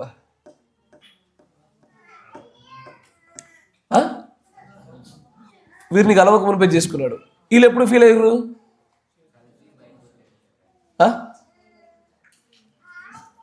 చేసుకున్నాక ఫీల్ అయ్యారు, పిల్లలు పుట్టిన తర్వాత ఫీల్ అవుతున్నారు. ఇక్కడ మీరు గమనించాల, మోషేకు 2 భార్యలు. ఎస్ఆర్నో? ఒకరు కూషీరాలు, మరొకరు సిప్పోరా అని, ఈమె ఈ దేశం వేరు, మిద్యానికి సంబంధించింది. మోషేకి 2 భార్యలు కూడా మర్మం దాచి ఉంది. దేవుడి చిత్తం అయితే మళ్ళీ మాట్లాడుకుందాం. మోషేకి 2 భార్యల్లో కూడా ఒక ఖచ్చితమైనటువంటి మర్మయుక్త సంగతులు దాచిపెట్టాడు ఆయన. ఎస్ఆర్నో? కరెక్టా కదా? సరే, తర్వాత చూద్దాం. అయితే ఇప్పుడు ఇక్కడ సొంత ప్రజల చేత తృణీకరించబడులు కూడా మోషేను తన సహోదరుడే దేవుడు మోషేతోనే మాట్లాడతాడా, మాతో మాట్లాడ్డా అని ఆయన తృణీకరించి ఆయన పక్కన పెట్టే ప్రయత్నం చేశారు. కోరాహు, దాతాను, అబీరాము లాంటి వాళ్ళు ఒకళ్ళు ఇళ్ళవేళలా వారి కోసమే తను మొత్తాన్ని వెచ్చించాలని చూసినా కూడా ఎప్పుడు తృణీకరించబడుతూనే ఉన్నాడు మోషే. ఆహారం కోసము తిట్లు పడాల్సి వచ్చే, పానీయం కోసము అన్ని చోట్ల కూడా ప్రతి చోట వారి ప్రజల చేత ఆయన ఇళ్ళపైన బాధించబడుతూ వచ్చాడు. క్రీస్తు కూడా అదే జరిగింది. ఎసారో? సంసోను కూడా అదే జరిగింది, యోసేపుకు అదే జరిగింది. ఎసారో? మనకు జరుగుతుంది కూడా అదే. క్రీస్తుని అలాగే చేశారా? తన ప్రజలైన వారి వద్దకు తను వెళ్ళినప్పటికీ తన వారే తనని తృణీకరించి వారే అప్పచెప్పేసి సిలువేయండి, శ్రమ పెట్టండి అన్నారు ఆయన. ఈరోజు మన పరిస్థితి అంతే. నువ్వు నిజంగానే వర్తమాన ప్రకారంగా భక్తి చేసావా, నీ కన్న తల్లిదండ్రులు నీకు శత్రువులు అవుతారు ఫస్ట్. భక్తులు లేకపోతే నీ బంధువుల ఇక చూడు, నిన్ను చోద్యం చూసినట్టే చూస్తారు. ఇక నువ్వే నిర్ణయమైనా తీసుకో, ఓ పెళ్లి చేసావా, ఇటు చేశారేది ఇది అని అంటాడు ఒకడు. కరెక్టేనా? ఏదైనా వాహనం కొన్నావా, ఏమంటాడు, ఏంటిది? ఒక 20-30 ఏళ్ళు జీవనం గడపగానే ఒక ఇల్లు కూడా కొనలేదు అనుకో, ఏమంటారు? ఏం సంపాదన, ఏం బతుకుతున్నాడో, రేపు పొద్దున పిల్లలకి ఏమైనా ఇస్తాడో ఇయ్యడు. ఎసార్నో? కరెక్టా కదా? కానీ మోషే ఆయన సమస్తాన్ని వదిలేసింది దేని కొరకు? పొందబోచున్న మహిమ గొప్పది, ఆ మహిమ నాకును నా పిల్లలకు అందాలని ఆయనకు ఆశపడ్డాడు. యేసు ప్రభు కూడా తను సర్వాన్ని కోల్పోయింది దేనికయ్యా అంటే ఆ పిల్లలకి భూమి మీద రాజ్యం ఇద్దామని కాదు. అప్పటికి యేసు ప్రభు శిష్యులు అడుగుతున్నారు, రాయా ఈ కాలంలో రాజ్యం ఇజ్రాయేలుకు అప్పగించదవా అని అప్పటికి ఆశపడ్డారు. కూర్చో, ఇప్పుడు కాదు బేట, ఆగురు. ఎప్పుడు? దానికి ఒక కాలం ఉంది. ఆ నిర్ణీత కాల సమయంలో రాజ్యం మీకు అప్పగించాలా అని చెప్తూ ఆయన స్థలమును సిద్ధపరచ వెళ్ళినటువంటి ఆ గొప్ప మహిమాయుక్తమైన స్థలాన్ని ఇవ్వడానికి ఇష్టపడ్డాడు, కానీ ఈ భూలోక సంబంధం విషయాలు ఇవ్వడానికి ఇష్టపడలే. కరెక్టేనా? ఎందుకు మరి మన పెంపకాల్లో ఇక్కడ తేడా కనబడుతుంది, మన పోకడలో తేడా కనబడుతుంది, మన నిర్ణయంలో తేడా కనబడుతుంది. మోషే నడిచినట్టుగా, క్రీస్తు నడిచినట్టుగా నిన్ను నడుపుతుంటే మోషేని బంధువులు ఎలాగన్నారో, క్రీస్తుని చుట్టుపక్కల ప్రజలు ఏమన్నారో, నన్ను ప్రజలు అదే అంటుంటే నువ్వెందుకు బాధపడుతున్నావు? కరెక్టేనా? నువ్వెందుకు బాధపడుతున్నావు? ఏం సంపాదించావు అని అన్నప్పుడు క్రీస్తు ఏం సంపాదించుకోవద్దు అన్నాడు. నేను అదే చేశా. ఇది నిజంగా మరి ఆనందపడుతూ గర్వకారణమైన విషయం అవుతుండగా వాళ్ళు అన్న మాటలకు నువ్వు బాధపడుతున్నప్పుడల్లా నీ భక్తి బలహీనపడి అవిశ్వాసాలు అవుతున్నావు. మోషేకి తిరిగినట్టే మనకు తిరిగినే. ఎక్కడ తిరిగాడు? దొర రాజుల గృహాలు వదిలి గుడారంలోకి వచ్చాడు. ఇసుక తినలేమని ఎక్కడ పడితే అక్కడ గుడారాలు వేసుకుంటూ బతికాడు ఆయన. మొత్తాన్ని కోల్పోయినాడు. ఈసారి ఇట మొత్తాన్ని కోల్పోయి గుడారంలోకి తీసుకురా. అప్పుడు భార్య ఏమంటది, మా నాన్నగారి ఇంట్లో మిద్దె గృహాల్లో ఉన్నా నేను. మిద్దెల గృహంలో నుంచి ఎటు తీసుకొచ్చావు? ఇసుక తిన్నలపైకి తీసుకొచ్చావు. ఇలా వేళలా మనల్ని కావాలనే ఇరిగి నల్లగొట్టి నష్టపరిచైనా సరే ఆయన పొందుకున్న అదే జీవితాన్ని మనకి ఇవ్వాలని ఆశపడుతూ అనేక చోట్ల మనల్ని నష్టపెట్టాడు, అప్పుల పాలు చేశాడు, శ్రమలకు గురి చేశాడు. నిజంగానే అన్ని బాధలు అనుభవించడం మనం నడిపించాడు క్రీస్తు లాంటి జీవితం మనకి ఇవ్వడానికి. నేను అనుభవించిన శ్రమను మీరు అనుభవించండి, నేను ఎలాగూ పరిపాలన చేస్తున్నా మీరు పరిపాలన చేస్తారన్నాడు ఆయన. ఆయన ఇంత కష్టపడి ఇష్టపడి మన పైన ఇంత గొప్ప ప్రణాళిక నెరవేర్పించి ఇట్లా చేస్తుంటే నువ్వు తప్పించుకోవడానికి ప్రయత్నం చేస్తున్నావు. ఎసారో? దేవుడు తెలియదా మనకి ఎన్ని అప్పులు ఉండాలి, ఎన్ని అప్పులు ఉండకూడదు? ఎసారో? అయినా సరే బాగా అప్పులు ఎక్కువైపోయినాయి, నేను మా పిల్లల్ని ఫారెన్ పంపిస్తా. ఏం చేస్తారు? ఇప్పుడు ఏం చేయాలా? దేవుడేమో పేదరికిద్దాం కొంతకాలం అని చెప్పి నిర్ణయించిండు, నువ్వు దేవుడికి విరుద్ధంగా లేచి పేదరికం పోకూడదామంటున్నావు. ఇది జరుగుద్ది. ఎవరు గెలుస్తారు? నువ్వు తృణీకరించబడిన ప్రజలవైతే వెళ్తారు, సంపాదిస్తారు, బయటపడతారు. కానీ దేవుడి యొక్క ఎన్నిక చెప్పిన ప్రజలైతే అన్ని క్యాన్సిల్ అవుతాయి. అన్ని క్యాన్సిల్ అయిపోయి లాస్ట్కి ఇంకా అప్పుల్లోనే ఇంకొంచెం దిగుతాము. మళ్ళీ అలాంటప్పుడు ఇంకో 3వ పాస్టర్ వచ్చి ఇంకా అప్పులు చేయమంటాడు ఆయన. కానీ పరలోక రాజ్యం అయితే గ్యారంటీ అయ్యా. ఈ లోకంలోనే మీకు గౌరవాల్ని, గొప్ప బాధ్యతలు, సౌలభ్యతలు నేనేమీ మీకు వాగ్దానం చేయలేను, కానీ నా తండ్రి చేసిన వాగ్దానం మీకు ఇవ్వగలుగుతున్నా. ఇక్కడ ఆయన కోసం సమస్తాన్ని పోగొట్టుకుని ఆయనలాగా జీవిస్తేవా ఆ రాజ్యం మాత్రం మనదేనయ్యా. ఈ వాగ్దానం మాత్రం నేను బలంగా మీ ముందు పెట్టగలుగుతాను. దీనికి అకౌంటబుల్గా ఉంటే, ఎందుకంటే ఈ మాట అన్నది నేను కదా, ఆయన కాబట్టి. సర్వోన్నతుడన్నాడు కాబట్టి ఆ మాట పైన నాకు పూర్తి నమ్మకం ఉన్నది. అప్పుడు ఆ రోజున మన ధనరాశి చాలా పెద్దది. ఇప్పుడు నీ బ్యాంక్ అకౌంట్ ఎంతో నాకు తెలియదు, కానీ ఆ రోజున బ్యాంక్ అకౌంట్ లెక్కించలేవు నువ్వు. ఇక ఈ లెక్క పెట్టుకోలేక సరే ఎంతో కొంత ఉన్నది అని వదిలేయాలా. అంత గొప్ప సంపద మనకు అనుగ్రహిస్తాడు ఐశ్వర్యవంతుడు ఆయన. ఆమేన్. తర్వాత చూడండి, సొంత ప్రజల చేత తృణీకరించబడినటువంటి విధానంలో కూడా అయ్యా అప్పటి వరకు ఈ యొక్క 3వ నిగమ ప్రవక్తను కూడా పిలిచారు. అబ్బా, మామూలుగా వాడుకోలే. బిజినెస్ గాస్పెల్ మినిస్ట్రీస్ కూడా వాడుకొని చివరికి లెటర్లు ఆగిపోయినాయి, కూటములు ఆగిపోతున్నాయి. ఒకప్పుడు సంవత్సరం పొడుగుతో సరిపడే కూటములు ఉండాలి, వరుసలో ఎవరు పిలుస్తలే. అప్పటి వరకు నావాలి అనుకున్న వారందరూ పట ఎగిరిపోయినారు. Sir same thing happening to us. నీ ప్రజల చేత అయ్యా, నీ భార్య చేత నువ్వు తృణీకరించబడుతున్నావా? నువ్వు కరెక్ట్ లైన్లో ఉన్నావు. నీ భర్త చేత నువ్వు తృణీకరించబడుతున్నావు, నువ్వు పర్ఫెక్ట్ లైన్లో ఉన్నావు. కానీ భయపడిపోయి బెదిరిపోబాక. You are in perfect place. Sir తృణీకరించబడుటకి మనం ఇక్కడ పంపబడ్డామయ్యా. విశ్వాసికి పొత్తు లేదు మన దగ్గర. సార్ విశ్వాసికి ఎప్పుడు వైరం పెడతానన్నాడు, వైరమే ఉంటుంది ఆడ. ఇద్దరు విశ్వాసులు అయ్యారా జోడి కుదురుద్ది, ఇద్దరు విశ్వాసులు అయ్యారా ఇంకా బాగా కుదురుద్ది. కానీ ఒక బండి ఇటు పోతుందా, ప్రయాణం సాగదు. సార్ తర్వాత మరో చోటు చూపిస్తా. ఇద్దరు కూడా తమ జీవితాల్ని తాను నడిపించుచున్న ప్రజల కోసము అర్పించడానికి వెనుకాడలేదు. ఎవరెవరు? మోషే మరియు క్రీస్తు. చూడు, యెషయా గ్రంథము 53వ అధ్యాయం 12వ వచనం.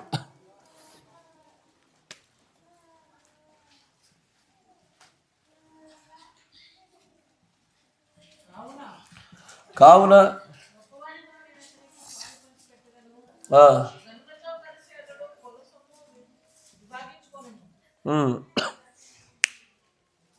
చదవాలి.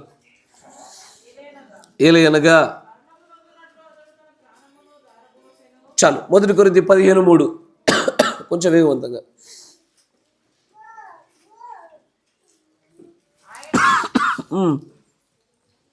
ఆయన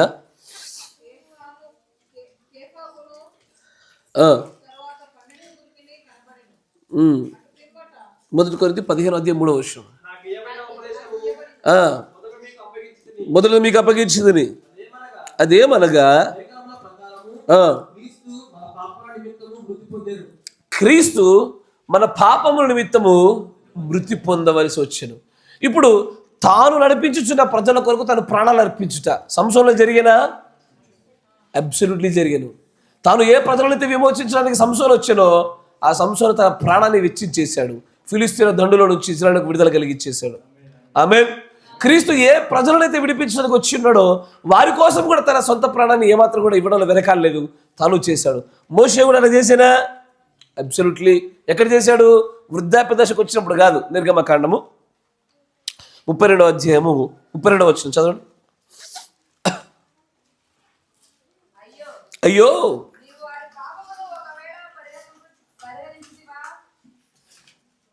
దేవుడు మోషేను నిలబెట్టాడు. చూడండి, ప్రజలు చేసిన పాపమును బట్టి దేవుడితో మొరపెడుతూ క్షమించు అని అడిగి మధ్యవర్తితో ప్రార్థన చేస్తూ అని అంటాడు, అయ్యో నీవు వారి పాపమును పరిహరించితివా? లేని ఎడలా ఒకవేళ గనక ప్రభువా నువ్వు ఈ ప్రజల పాపాలు గనుక నువ్వు నిజంగానే పరిహరించలేదనుకో, అట్లా చేయలేదనుకో, నీవు రాసిన నీ జీవ గ్రంథములో నుండి నా పేరు తీసాయి. రెండిట్లో ఏదో ఒకటి చెయ్యి. నువ్వు వాళ్ళని క్షమించితివా? ఓకే. క్షమించకపోతే వారితో పాటు నా పేరు కూడా తీసేసే అంటున్నాడు. దేవుడు తెలుసు ఏమని, ఈ లక్షణం క్రీస్తులోనిదయ్యా, ఈ లక్షణము అక్షరార్థంగా క్రీస్తులోనిది. క్రీస్తు కూడా నిన్ను నన్ను క్షమించడానికి, నీకోసం నా కోసము మనం ప్రాణము జీవమును కలిగి ఉండటకై ఆయన మనకు మారుగా తన ప్రాణాన్ని పోగొట్టుకున్నాడు. ఆయన ఇదే గుణ లక్షణము మీరు పౌలులో చూస్తారు, అవునా? శక్యమైతే నా సహోదరు నిమిత్తము నా ప్రాణమును నేను తప్పిపోయినా పర్వాలేదు అంటాడు ఆయన. పౌలు గారు అదే సందర్భంగా కనబడతా ఉంటుంది. తన సహోదరుల కొరకు ప్రాణం పెట్టే పరిస్థితి సంసోనులో చూసాం, మరియు మోషేలో కూడా చూస్తాను. మోషే అంటాడు, అయ్యా నువ్వు వీరిని క్షమించు, క్షమించితివా ఓకే, లేకపోతే నా పేరు కూడా తీసే నీ గ్రంథంలో నుంచి అంటే దేవుడికి కొంతమంది అంటే బాగా ఇష్టంగా సార్. ఎప్పుడైతే ఇజ్రాయేల్ ప్రజల యొక్క తప్పిదాలు చేసినప్పుడు వారు కాదు చేసింది, ఓ వ్యక్తి చేశాడు. అప్పటికి సంహారత అందరిని చంపుతా ఉంటే అడ్డుగా నిలిచి నన్ను చంపి నువ్వు వెళ్ళు అన్నాడు. ఎవరు? దావీదు గారు. ఎస్ఆర్నో దేవుడు అభిషేకించిన వాడిని చంపడు. ఎస్ఆర్నో అభిషేకించిన వాడు దావీదుని చంపుటకి ఇష్టపడక ఏం చేశాడు? దావీదు దగ్గరే ఆ సంహారం దూత యొక్క తీర్పు నిర్ణయాన్ని నిలిపివేశాడు. దేవుడి ప్రజలు ఎల్లప్పుడూ ఇదే గుణం ఉంటుందయ్యా. ప్రజలు అనేకులు చచ్చిపోతున్నారా, వారికి అడ్డుగా తమ ప్రాణాలు పెడతారు. క్రీస్తు యొక్క గుణలక్షణం ఇదే. ఎసారో మోషే చేసింది అదే. అయ్యా నువ్వు క్షమించవాలని. వారు ఎందుకు చేశారు కానీ క్షమించేసేయి. నువ్వు లేని ఎడలా నా పేరు తీసేసే, నువ్వు ఆ గ్రంథంలో నా పేరు ఉంచబాక. అప్పుడు దేవుడు అంటాడు, కంటిన్యూ. అందుకు యెహోవా ఎవడు చేస్తే వాడి పాపం తీసేస్తా, వాడిని పేరు తీసేస్తా, నీ పేరు తీస్తాను నేను. కాబట్టి ఎస్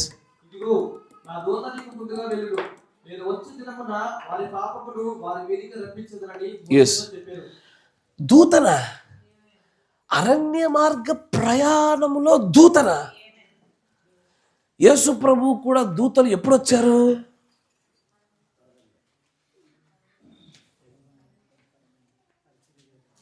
పరిచర్య చేయడానికి దూతలు పంపబడ్డారు. ఎప్పుడు? అరణ్యములో శోధించబడ్డానికి కొనిపోబడిన తర్వాత. ఎస్ఆర్నో అరణ్యంలో ఎన్ని దినాలు శోధించబడ్డాడు? 40 days. ఎస్ఆర్నో వీళ్ళు ఎన్ని సంవత్సరాలు ప్రయాణం చేశారు? 40 years. ఎస్ఆర్నో 40 యాక్సిడెంట్గా వచ్చిందా? ఏదో అనుకోకుండా దొరికిందా? అనుకోకుండా దొరికేది ఏముండదు ఈడ. నీకు నాకు అనుకోకుండా దొరుకుతాయి. దేవుడు ముందు ప్రణాళికలోనే ప్రతిదాన్ని రాస్తూ వస్తున్నాడు ఆయన. ఖచ్చితంగా వారు అరణ్య మార్గం గుండా ప్రయాణం చేర్చినప్పుడు దేవదూతలు వారికి అప్పగించబడాలి నడిపించడానికి. ఈయన అరణ్యంలో ఉన్నంతసేపు బయటికి రాగానే ఈయనకి సేవ చేయడానికి కూడా దూతలు అప్పగించబడాల్సిందే. అరణ్యంలో అక్కడైన దూతలే, ఇక్కడైన దూతలే. ఇప్పుడు మనం ఎక్కడున్నాము? అరణ్యంలో ఉన్నామా? ఐగుప్తులో ఉన్నామా? యోర్దాను దాటామా? ఎర్ర సముద్రం దాటామా? లేదా వాగ్దాన దేశం చేరుతామా? మళ్ళీ అడుగుతా, ఐగుప్తు దాటామా? అరణ్య మార్గ ప్రవేశానికి ముందున్నటువంటి ఎర్ర సముద్రం దాటుతున్నావా? దాటేసామా? అరణ్యం ప్రవేశించామా? వాగ్దాన దేశం చేరామా? అయ్యా అరణ్య ప్రయాణంలో ఉన్నామా? వాగ్దాన దేశంలో ఉన్నాం మనం ఇప్పుడు. మరి వాగ్దాన దేశంలో యుద్ధాలు ఏంది? వాగ్దాన దేశంలో ఇజ్రాయెల్ కూడా యుద్ధాలే చేశారు. వాగ్దాన దేశాన్ని చేరినా తమదైన స్థలాన్ని తాము స్వతంత్రించుకోవడానికి యుద్ధాలు తప్పలే, పోరాటాలు తప్పలే. We are in the promise land. ఏది ప్రామిస్ ల్యాండ్? ఈ గడియ వర్తమానమే ఈ మనకి ఇవ్వబడిన ప్రామిస్ ల్యాండ్. ఇదే పరిశుద్ధాత్మ బాప్తిసము. ఈ వర్తమానంతోనే పోరాడుతున్నాము. మనదైన దానిని శత్రు గవిలను కూడా స్వాధీనపరుచుకుంటున్నాం మనం. We're in the promise land. మనం ఇంకా అరణ్యంలో లేము. వ్యక్తిగతంగా ఇది వ్యక్తిగత స్థాయిలో ఉంటుంది యాక్చువల్గా చెప్పాలంటే. బట్ సార్వత్రికంగా చూసినా కూడా మనం ప్రామిస్ ల్యాండ్లోనే ఉన్నాము, వాగ్దాన దేశంలో ఉన్నాము. వాగ్దాన దేశం ఏదో కాదు, పరిశుద్ధాత్మీయ అంటాడు దేవుడు ప్రవక్త. మనకు అది ఇవ్వబడిందా? ఈ కాలగడి వర్తమానం కూడా ఇవ్వబడింది. దాన్నే మనం పొందుకుంటా ఉన్నాం ఈ రోజున. ఎస్ఆర్నో తర్వాత మరికొన్ని చూద్దాం రండి. అయ్యా రాసుకున్నారా? నాకు స్థలం లేక రాయలేదు. ఏంటది? అరణ్యంలో దూతలను అప్పచెప్పుట. తర్వాత 40 దినాలు ఉపవాసము, 40 సంవత్సరాలు ప్రయాణము. తర్వాత ఎక్సోడస్ నిర్గమకాండం 24:18.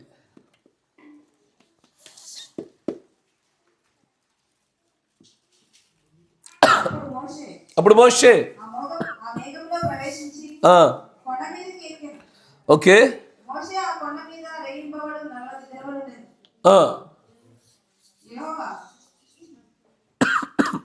మోషే 40 రాత్రి పగలు ఏం చేశాడు? ఉపవాసం చేశాడు. యేసు ప్రభు ఏం చేశాడు? ఉపవాసమే చేశాడు. ఆయన ఉపవాసం ఈయన ఉపవాసం ఖచ్చితంగా దగ్గర కలిసిపోయింది. ఎసారనో అలా ఉదిగిపోయింది. ఉపవాస విషయంలో కూడా ఇద్దరు సమానమే.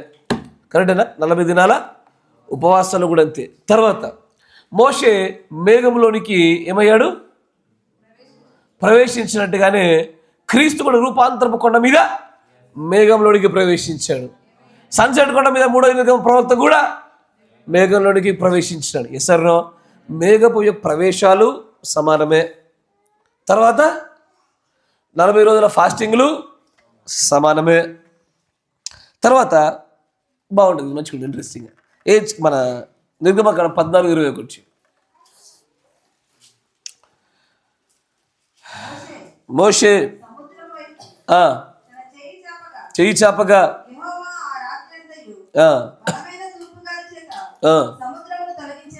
ఇప్పుడు వారు వెలుచున్న సముద్రం వచ్చింది. సముద్రం ఆపబడాలి. అది 2 పాయలుగా విభజించబడి వాళ్ళు సముద్రం మధ్యలో నుంచి ఆరిన నేల మీద వేరా, తడి నేల మీద వేరా? అలాగే తడి వాటర్ తగిలిందా? ఎవరికైనా వాటర్ చుక్క డ్రాప్లెట్ పడిందా? ఆగని హోరులో ఆరిన నేలపై నా ముందు నడుచితివే. ఆగండి, ఇప్పుడు ఆరిన నేల నడుచుకుంటూ వేరు. ఎస్ఆర్నో దేంట్లోంచి? సముద్రములో నుంచి. సముద్రం అంటే మనం అనుకున్న బయట పెద్ద సముద్రం, చిన్న చిన్న సముద్రాలు అవి. మన భాష మన ప్రాంతంలో అట్లాంటివి ఉంటే మనం వాటిని నదులు అంటాం. వాళ్ళని సరస్వతి సముద్రాలు అని పిలుస్తారు. అట్లా అయితే ఇప్పుడు 1 కొరింథీ 10:2 త్వరగా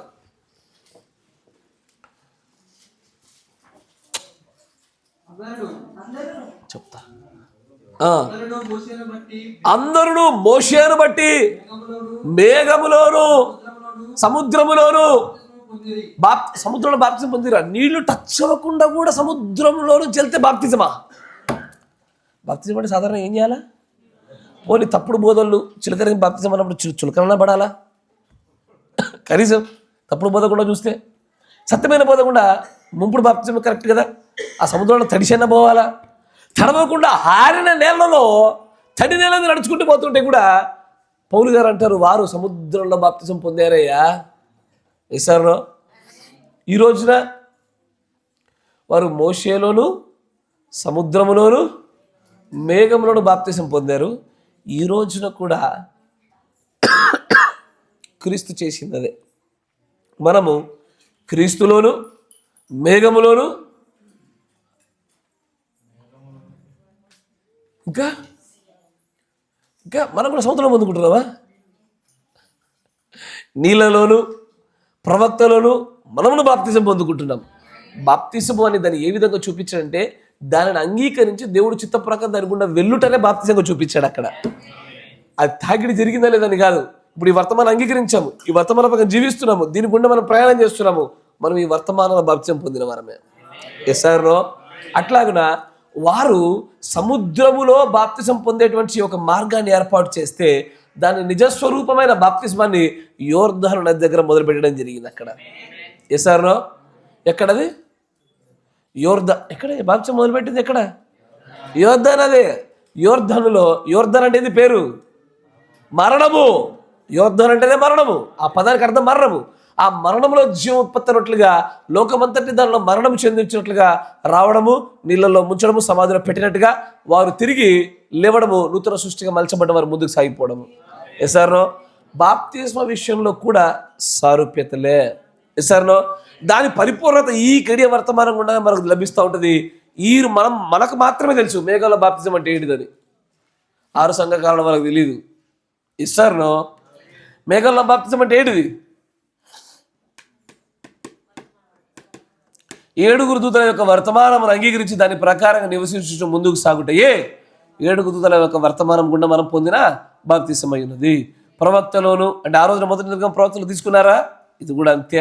తర్వాత నీటిలోను దేవుడిలోను మనం బాప్తిసం పొందుచా, బాప్తిసంలో కూడా సారూప్యతలు చూపుతూనే దేవుడు ఆ విధంగా మోషే కోసం పెట్టి ఉంచినాడు. ఆమేన్, ప్రైజ్ ద లార్డ్. తర్వాత చివరిదిగా అయ్యా హెబ్రీ పత్రిక 3వ అధ్యాయం 2వ వచనం.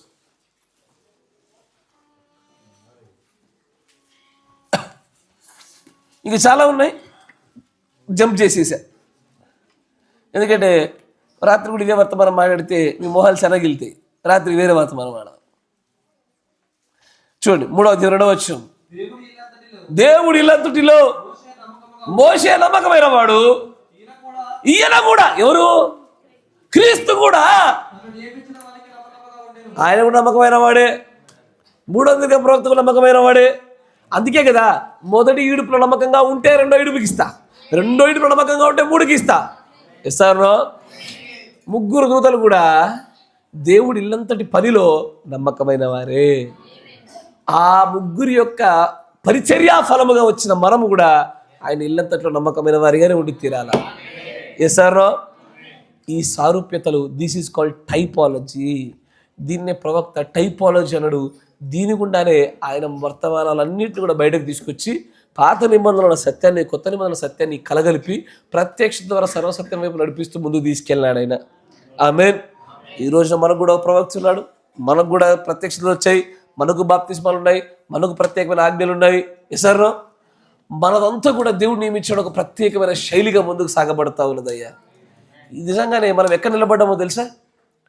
ఈ ప్రత్యక్షతలు ఒకసారి 6 సంఘకాలాల వాళ్ళకి కానీ వర్తమానం ఎరుగని వారికి కానీ చూపిస్తే కనుక వారు నిలబడిన స్థానానికి మనం నిలబడిన స్థానానికి వ్యత్యాసం కనబడుతుంది. మనం ఖచ్చితంగా ఈ గడియ వర్తమాన సంబంధమైన పరిశుద్ధాత్మని పిలువబడుతున్న ఈ గడియలో, ఈ స్థలంలో నిలబడ్డాం. మనం పాటించుటొక్కటి జరిగినా బాప్తిసం సంపూర్తి అయినట్టే, రక్షణ ముగించినట్టే, వివాహము కూడా పరిపూర్ణము చేయబడినట్టే. ఎసారో? ఇక అప్పుడు ఏముండదు, ఇక అప్పుడు ఒకటే పాట పాడతాం, ఇక మిగిలి ఉన్నది ఒకటే అని పాడుకోవడం తప్ప ఏముండదు ఇక. ఎసారో? God bless you. దినములు తీర్చును గాక. మోకరించండి, ప్రార్థన చేసుకుందాం. చెప్పబడిన వాక్యమును బట్టి ప్రార్థన చేద్దాం. మన మధ్యలో ఉన్నటువంటి సహోదరులు షాలోమ్ బ్రదర్ గారు ప్రార్థన చేస్తారు. వాక్యం మనందరిలో నెరవేర్పు జరిగించబడలాగున ఈ టైపాలజీ గుండా దేవుడు దేనైతే చూపుతా ఉన్నాడో అదంతా కూడా మన అందు నెరవేర్పు జరిగించబడుతూ మన స్థానాన్ని మనం గుర్తుపట్టగలుగుతూ ఉండేలాగా సహాయం చేయమని ప్రార్థన పూర్వక ముందుకు సాగుదాం. స్తోత్రం, స్తోత్రం.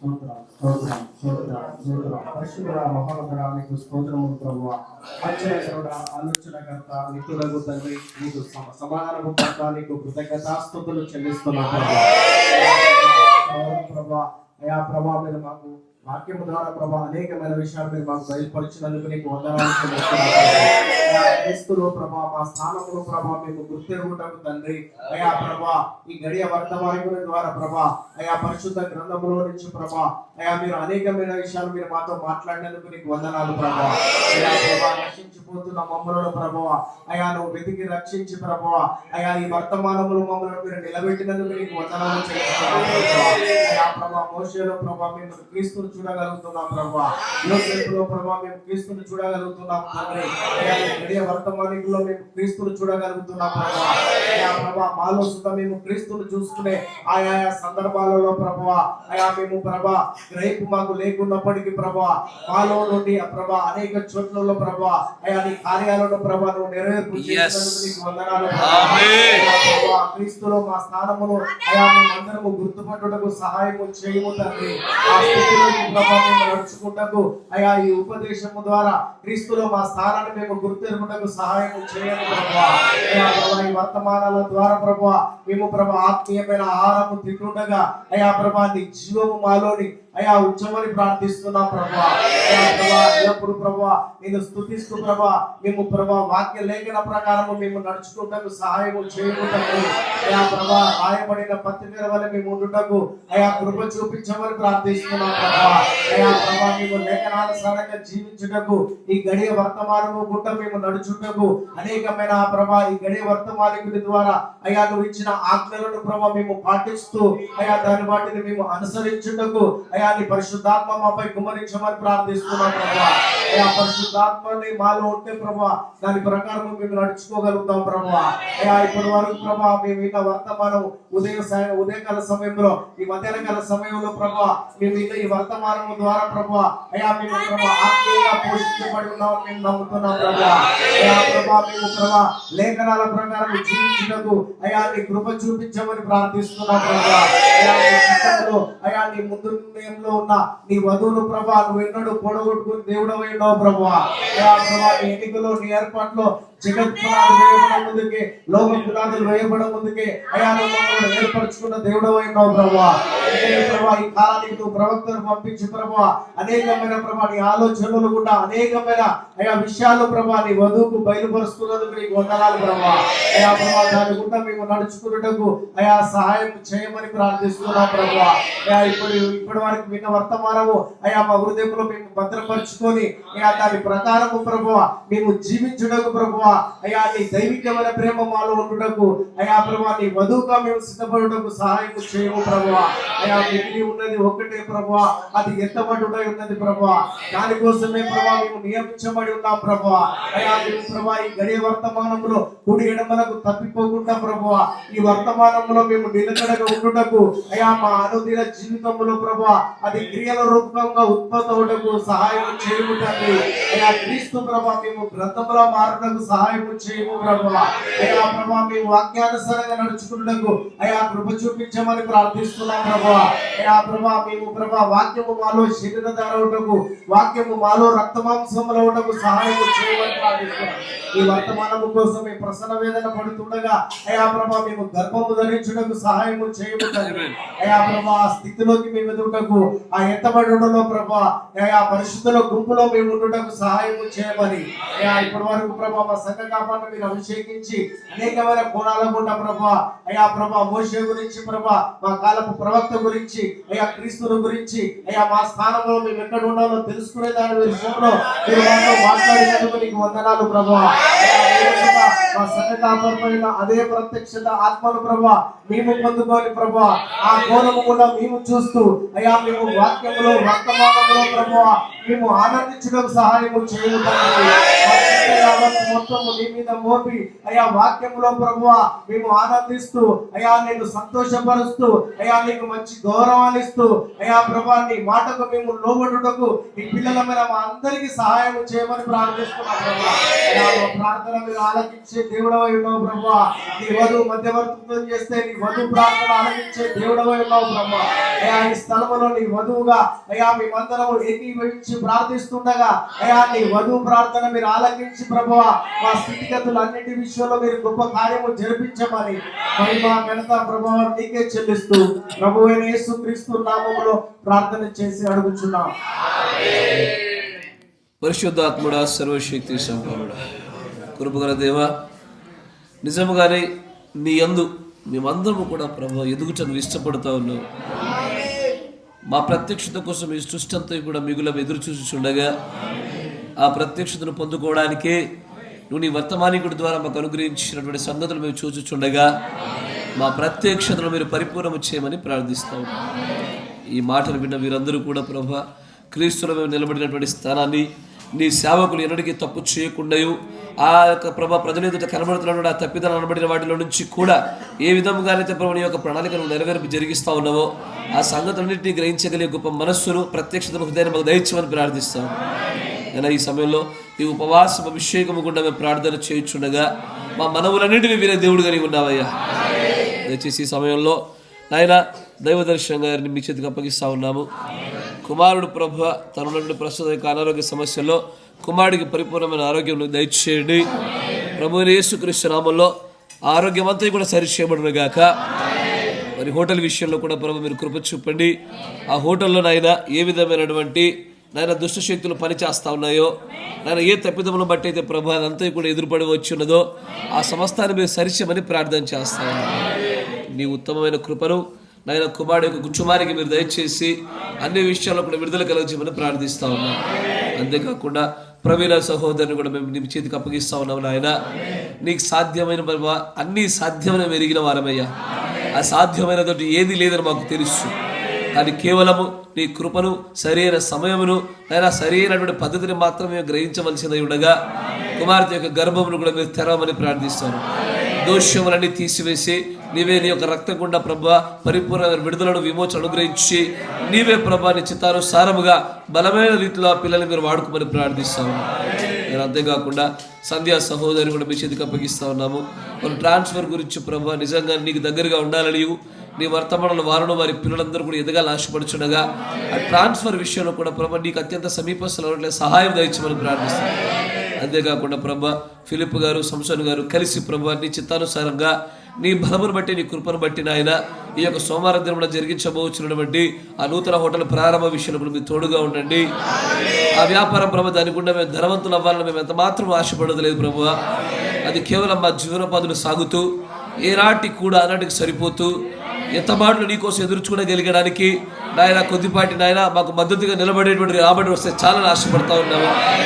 అలాంటి రాబడిలో మమ్మల్ని బలంగా నిలబెట్టమరియు ఆ ఏర్పాటుల్లో కానీ అనేక మంది ప్రజలు ప్రభా తిప్పబడి అక్కడ నాయన అక్కడ ఉండేటువంటి ఆహార పదార్థాలు తీసుకుంటలో కానీ ఏ లోపము లేకుండా ఉండేట సహాయం దయచేయమని ప్రార్థిస్తాము. సమస్తము కూడా నీ నామ ఘనతార్థమై ప్రభా ఈ ప్రియమైన పిల్లలందరూ ఎత్తిపరచుకోమని బలంగా వీరిని వాడుకోమని కుటుంబ సమస్యలు ఉన్న వారిని కూడా వారికి విడుదల కలుగజేయించమని నాయన మరలా సాయంకాల సమయంలో రాత్రి వేళ మీద తీసుకోబోచున్నటువంటి ఆ ప్రభరాత్రి భోజనంలో చేయవేయబోచుండగా ఏ ఒక్కరు కూడా అయోగ్యంగా చేయవేయకుండా ఉన్నట్లుగాను అది ఆలోచనను చూపుతోనను తలంపుతోనను ఏ విధముగా మేము పొరపాటు చేసి ఉన్నా నీ ఎదుట చేసిన దాన్ని నీతో మనుషుల ఎదుట చేసిన దాన్ని మనుషుల ఎడల మేము ఒప్పుకున్న తర్వాత మాత్రమే పరిశుద్ధులుగా దానిలో చేయవేయనట్లుగా సహాయం దయచేయమని ప్రభు అయిన యేసుక్రీస్తు నామములో ప్రార్థన చేయుచున్నాము. ఆమేన్. God bless you. దేవుడు మిమ్మల్ని అందరినీ దీవించును గాక.